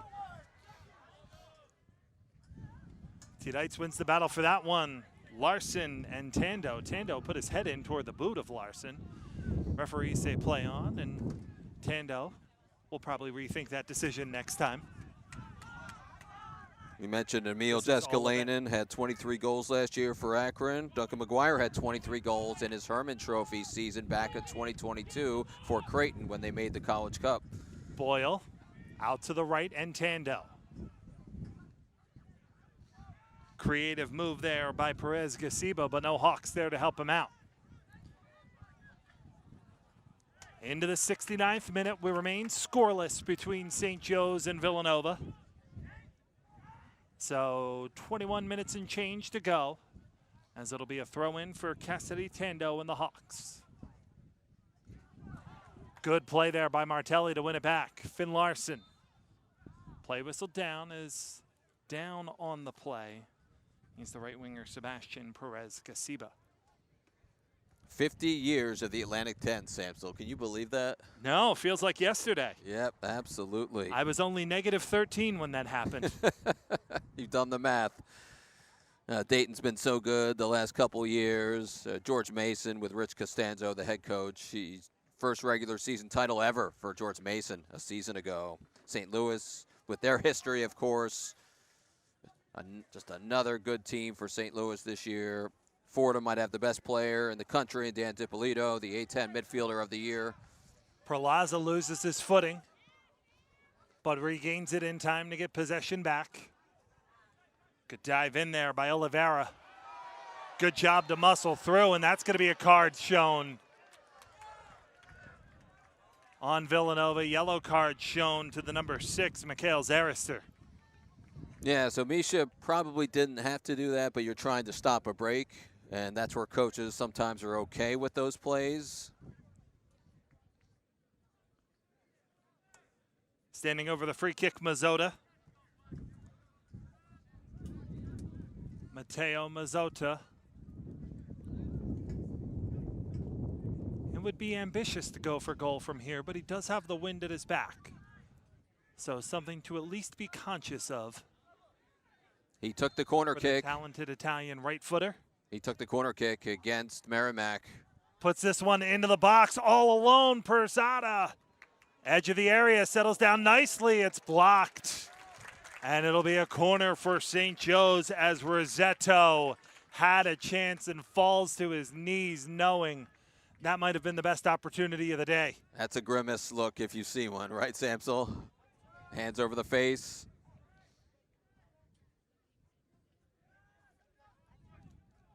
It was Rossetto had the game winner against Merrimack off that corner kick. Corner coming in here, headed to the edge of the area. Tando cleared away his attempt on goal, and it'll be a throw in for the Hawks. And the wind's still blowing towards Villanova's end. So in terms of bouncing balls, and the goalkeeper trying to bounce it. Perez Casiba will take the throw in here for St. Joe's. It's a good one. Into the box, hit toward the back post. Steinecke after it, but Martelli clears it away. Tidites giving chase. Gets there for Villanova. Finn Larson. Villanova trying to get numbers forward. Space here on the right. Larson keeps. Now does roll it through. Nyanka chasing after this one. Diving in, cleared away, and it'll be a corner for Villanova. Quick are the Wildcats in transition, and Lorenzo Avalos doing great work there. Wins the corner. And Misha Serester starting to find his stride in the midfield.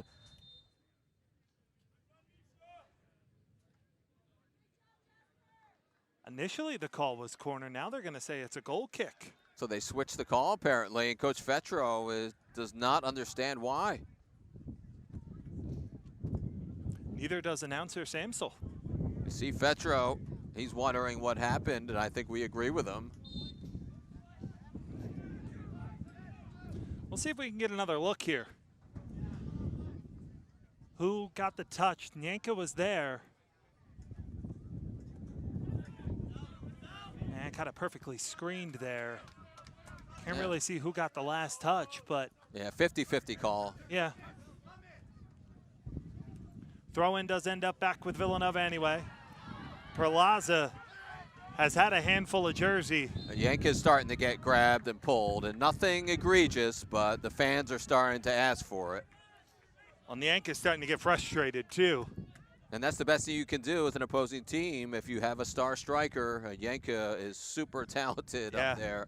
2 goals against Ryder in the opener. Obviously, their attention would be on these 2 new forwards for Villanova with Finn Larson and Sam Yanka. Perlaza.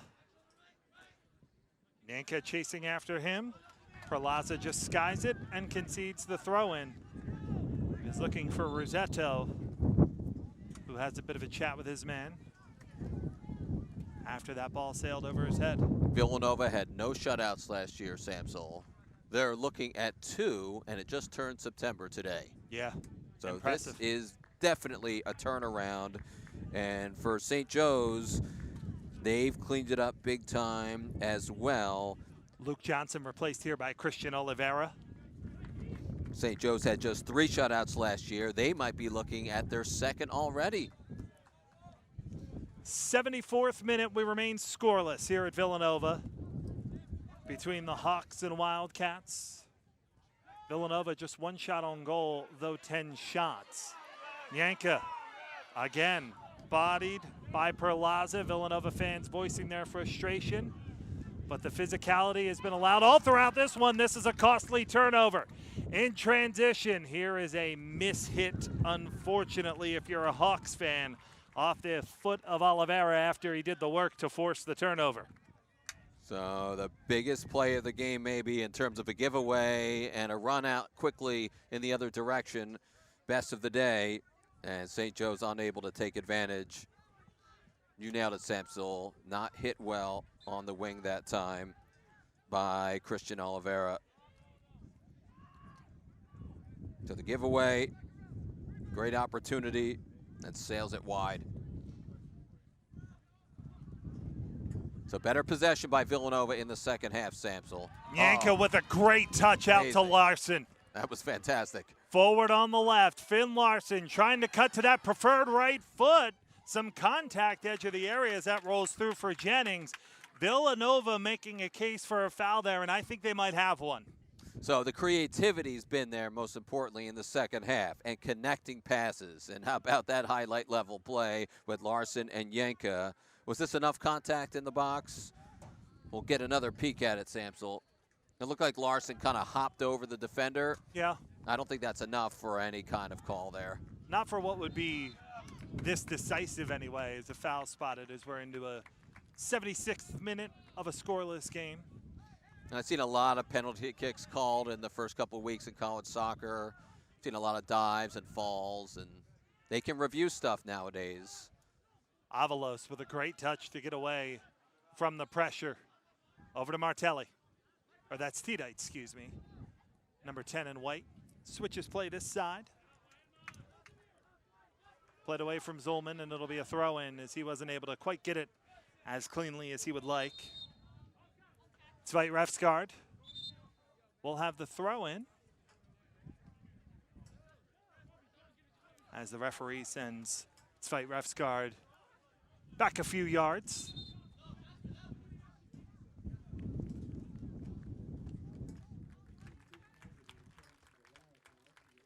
Have a sub here for Nova. Some decent work there from Jasper Zulman. He's going to be replaced by Luke Haggerty, re-entering the sophomore on the right. For the last 14 minutes and change of this one. Joe Haggerty out of Chicago, but played with Austin FC. Long strides. Played a fullback role last year, and now is a wingback for this season. Putting the pressure on Rossetto.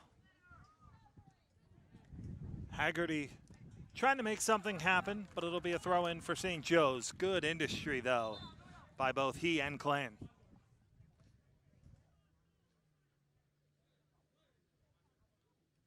Both of these teams deserve to walk away with a proverbial point today, if you would. But obviously, if a team scores in the next 10 minutes or so, Samsel, that obviously would probably be the decisive goal or opportunity, as these teams have worked so hard defensively today.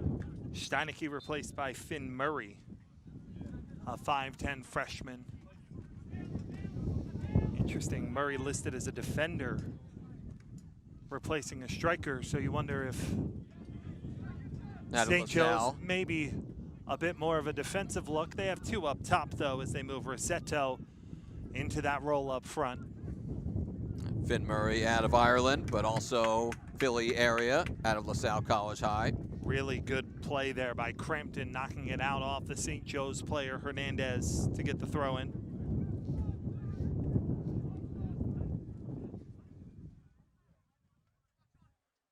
Yanka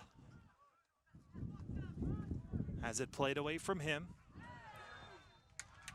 That'll be a foul that gives a free kick to St. Joe's in a dangerous area.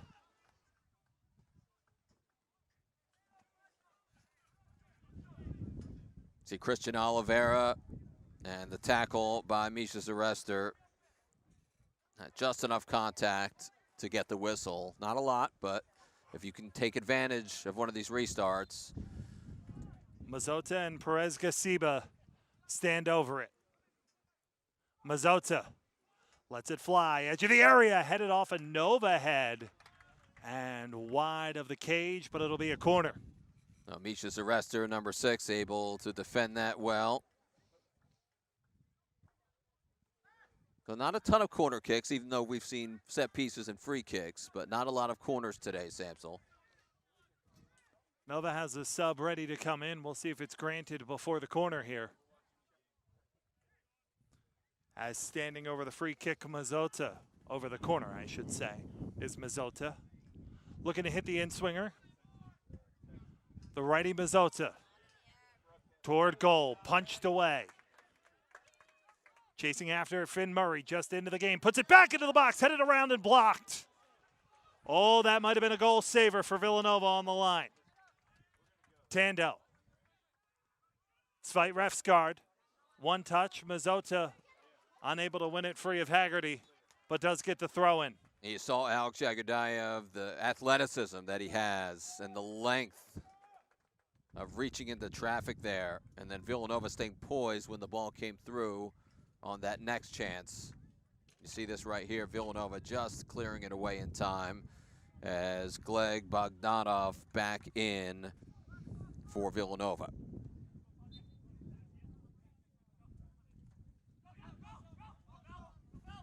Murray unable to win it. Villanova trying to go quickly. Larson chasing after it, but it's put over touch by Hernandez. So Villanova has 3 Chicago boys all on the field at the same time, Sam. So all playing almost near in the same pocket. Miles rolls it forward on the right. Haggerty trying to weave through and gets the foul. More set pieces, Samsel. You figure a team might score on one of these at some point, correct?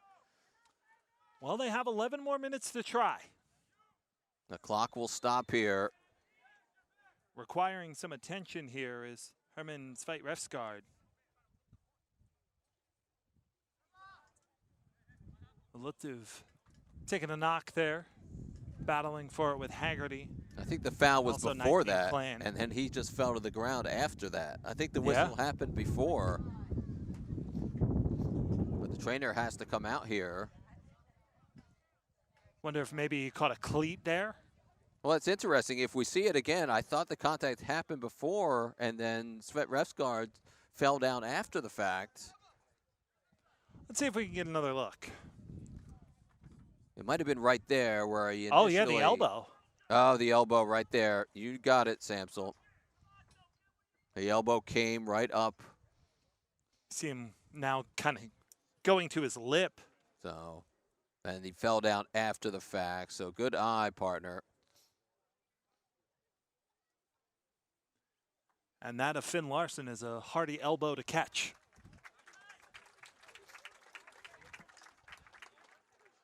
So he'll come off on this touchline on our side near the fans. And it'll be a free kick for Martelli. Because again, your subbing windows, you just have to be careful of that.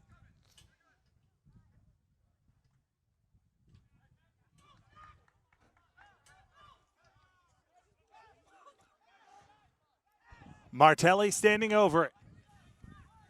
79th minute, we remain scoreless. Nova's had some chances off of free kicks here in the second half. Martelli goes back post. It hangs up. It's touched around and just off the top of the pipe. This is how VMI scored their 2 set-piece goals the other night against St. Joe's. Just bouncing balls that got unlucky for the Hawks. It just jumped and bounced around, and the Keydets scored 2 lucky goals. If Larson got a touch on that, it wasn't much of one. But this time, the bounce fortunate for the Hawks.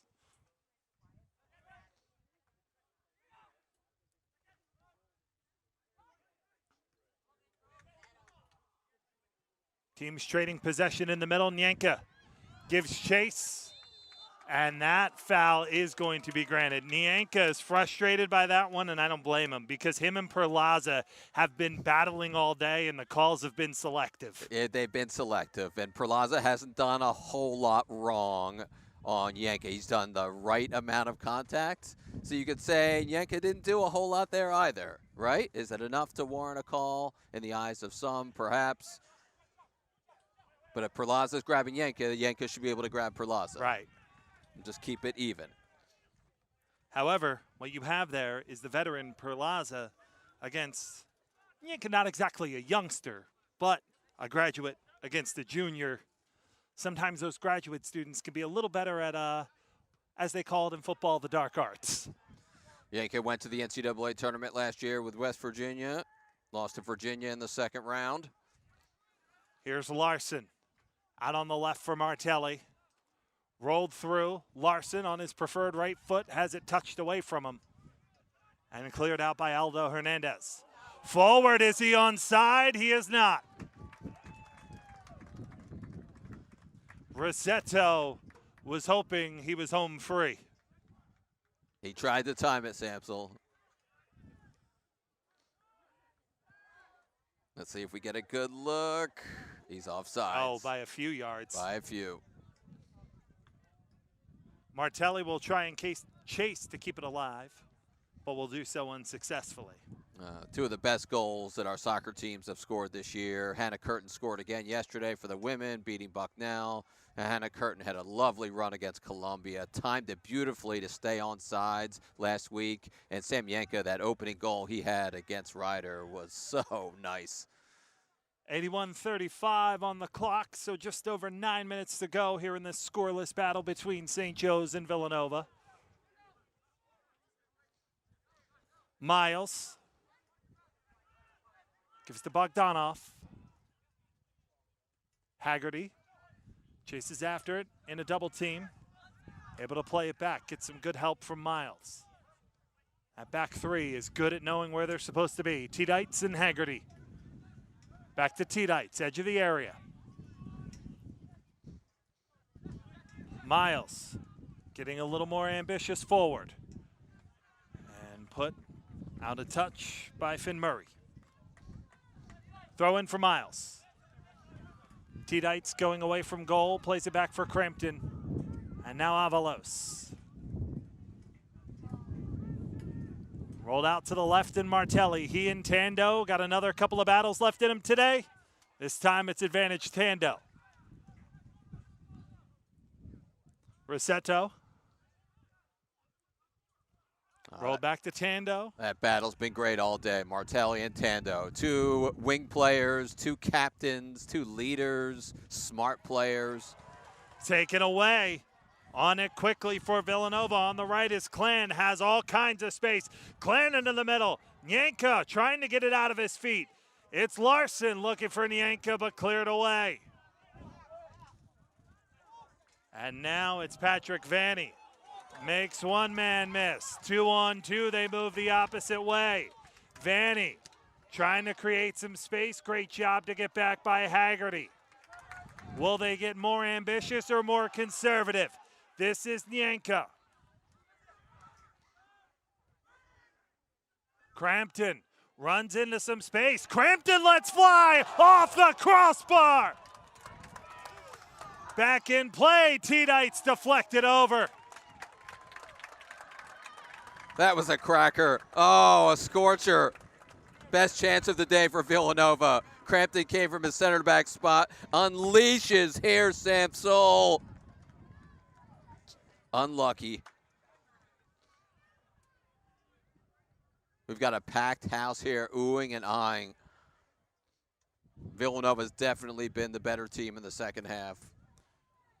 It will be a corner for Villanova. And you get the feeling here, 83:48 on the clock. So just about 6 minutes to go. The Cats are knocking. You see a glimpse into the future. You have a talented rookie class. Matthew Clan is very technical, is very good on possession. You saw he's good 1v1. And then Brody Crampton's a monster athlete from the center back spot. Martelli will hit the in-swinger.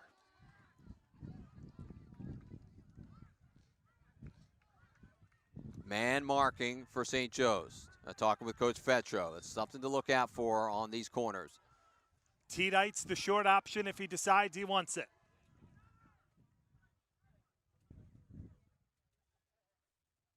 Martelli puts it back post. And it rolls through, but kept alive for the Cats. Tiedites puts it back into the edge of the area, rolls through, and played cleanly by Jennings. As we go into the 85th minute.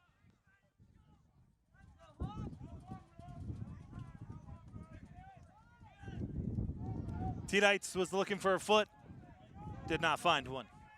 Yeah, if anything, you're hoping for another bouncing ball that skips past Cooper Jennings. Settling on this one, Rossetto. But it's taken away by Clan. You talked about the technicality that he has in that midfield. Has made some great plays, and this is T-Dites. Circles back, Bogdanov. Space on the right, Gleb will keep it. Let's fly, looking for space left side. Larson gives chase and gets there. Larson back for Martelli. Let's fly, into the box. Cat's there, back post, Haggerty puts it over. But the attacking has been there, and the chances. That's been the turnaround and the story of this game. But the great work on that wing for Finn Larson to keep the ball in play. And Luke Martelli's work on that left-hand side through the first couple of weeks. It helps create these chances. And eventually you'll put one of these away. But will eventually come in the next 4 minutes and 35 seconds. Well, now that you're piling up the chances, now you feel like you have tons of time. Right. Obviously, it's tougher in a conference game where certainly you feel like you have a lot of pressure to earn those 3 points. Headed around and settled by Vanny. Finn Murray tried to one-touch through, but a foul is called. Rossetto happy to take the push for Miles and get the free kick. So it was Vonnie, the Canadian, who came on for Svet Refsgaard after the fullback took the elbow up high and had to be patched up. And Svet Refsgaard still on the sideline. Free kick to be taken by Mazzota.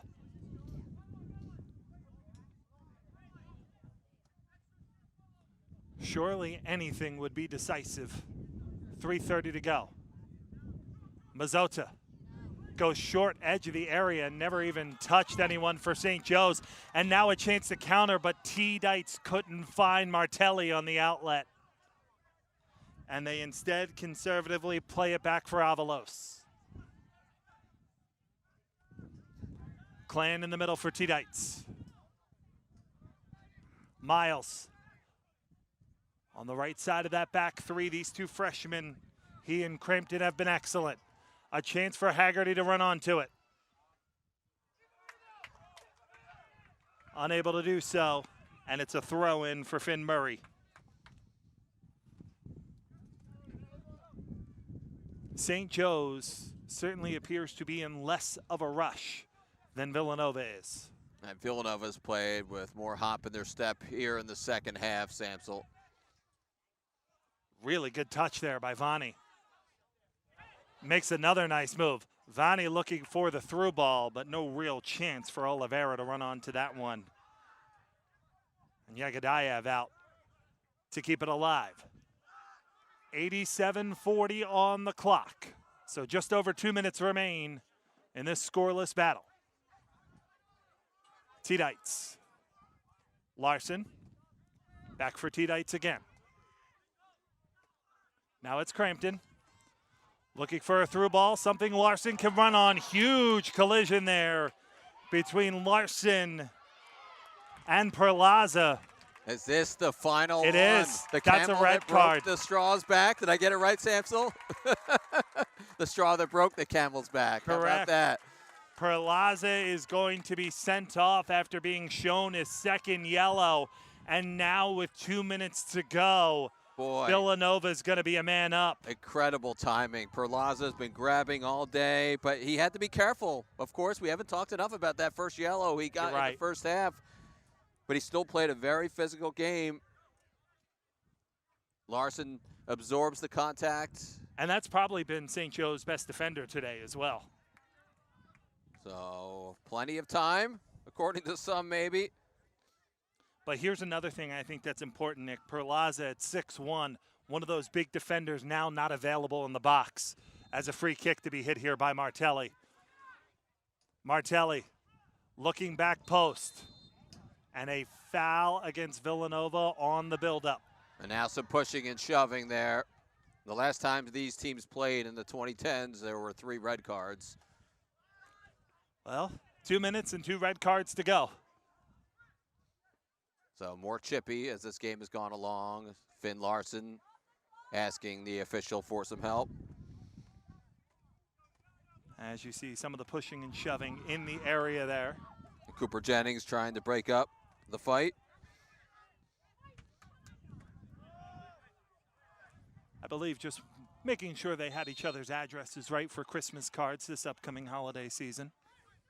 12 ties for St. Joe's since the new rules with no overtime were implemented at the start of 2022. 17 ties for Villanova in that span. So no more college overtime, of course, unless we're in the postseason. Into the final minute. But an unbeaten start, Samsel, for both teams. Pretty good through the first week and a half. It is. There's also still 50 seconds before that statement becomes fact. T-Dites out on the left for Martelli. 40 seconds to go. Martelli puts one out on the left for Larson.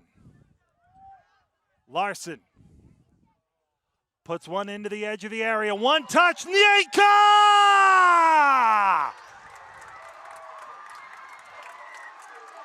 With 27 seconds to go, the transfer hero, the sure winner for the Cats. Country Road, take me home to the main line.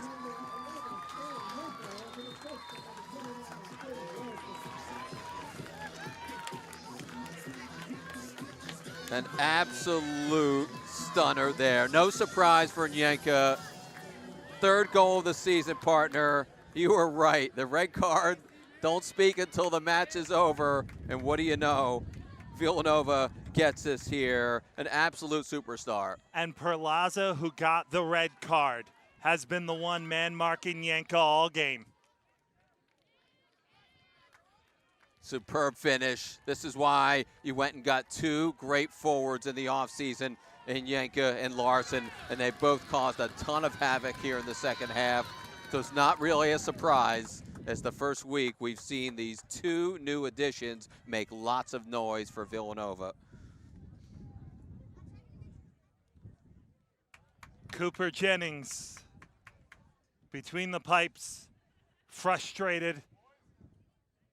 And St. Joe's has just 27 seconds to try and prevent a smash and grab. Perhaps that hopeful, as they may be checking this one for an offside. They're going to take a look at it. They always will take a look at it if there's video replay at your field. And now that we have it here at Villanova for men's and women's soccer, it's worth taking a look at if you're the officials. Officials. Goal. Good goal for Villanova. Look totally onside. 89-33. The time of the goal to put the Cats ahead. Sam came to Villanova in the winter, wanted a fresh start, wanted more playing time. West Virginia's a powerhouse. He knew they'd slide him in to start on day one. Do the Hawks have a miracle? They do not. Nyenka, who got the game winner, blocks the opportunity there. Final 15 of the game. Tando sent back to throw in. Just 9 seconds to go. Jennings lets fly with one more hopeful ball. The clock strikes 90. Villanova with a last-second thriller. Sam Nyenka for the Cats, a man up, the hero on the main line. The Wildcats won a single game 2 years ago. They won only one match last year, and they already have 2 wins, and it's only Labor Day, Samsel. This, the winner. Finn Larson, a brilliant job to keep that alive, and we didn't talk enough about it, but what a touch on the assist to get Nyenka through. Larson's been doing tons of work all day, but it looks like he'll get the assist on that goal as the beautiful run was made. They give the assist to Matthew Clan, but certainly Larson got a touch. You talked about Clan's technicality. If we could get one more look at that, you could just see the slightest back heel touch to play in Nyenka. A brilliant goal a brilliant setup. Both teams have looked great. But watch Matthew Klan here. After the ball from Larson, just the tiniest of touches to play in Yenka and win it for Villanova. Did Klan get a touch there? I think he did. I think he just got a slight piece of it there. And that's so good to see for Sam Yenka. What a day of soccer here at the Higgins Soccer Complex for our great Villanova Sports Network crew, led by Josh Igo, as well as for my broadcast partner, Nick Mantegna. My name is Mike Samsel. Cats get win number 2 on the season. 1-0 at the death over the St. Joseph's Hawks.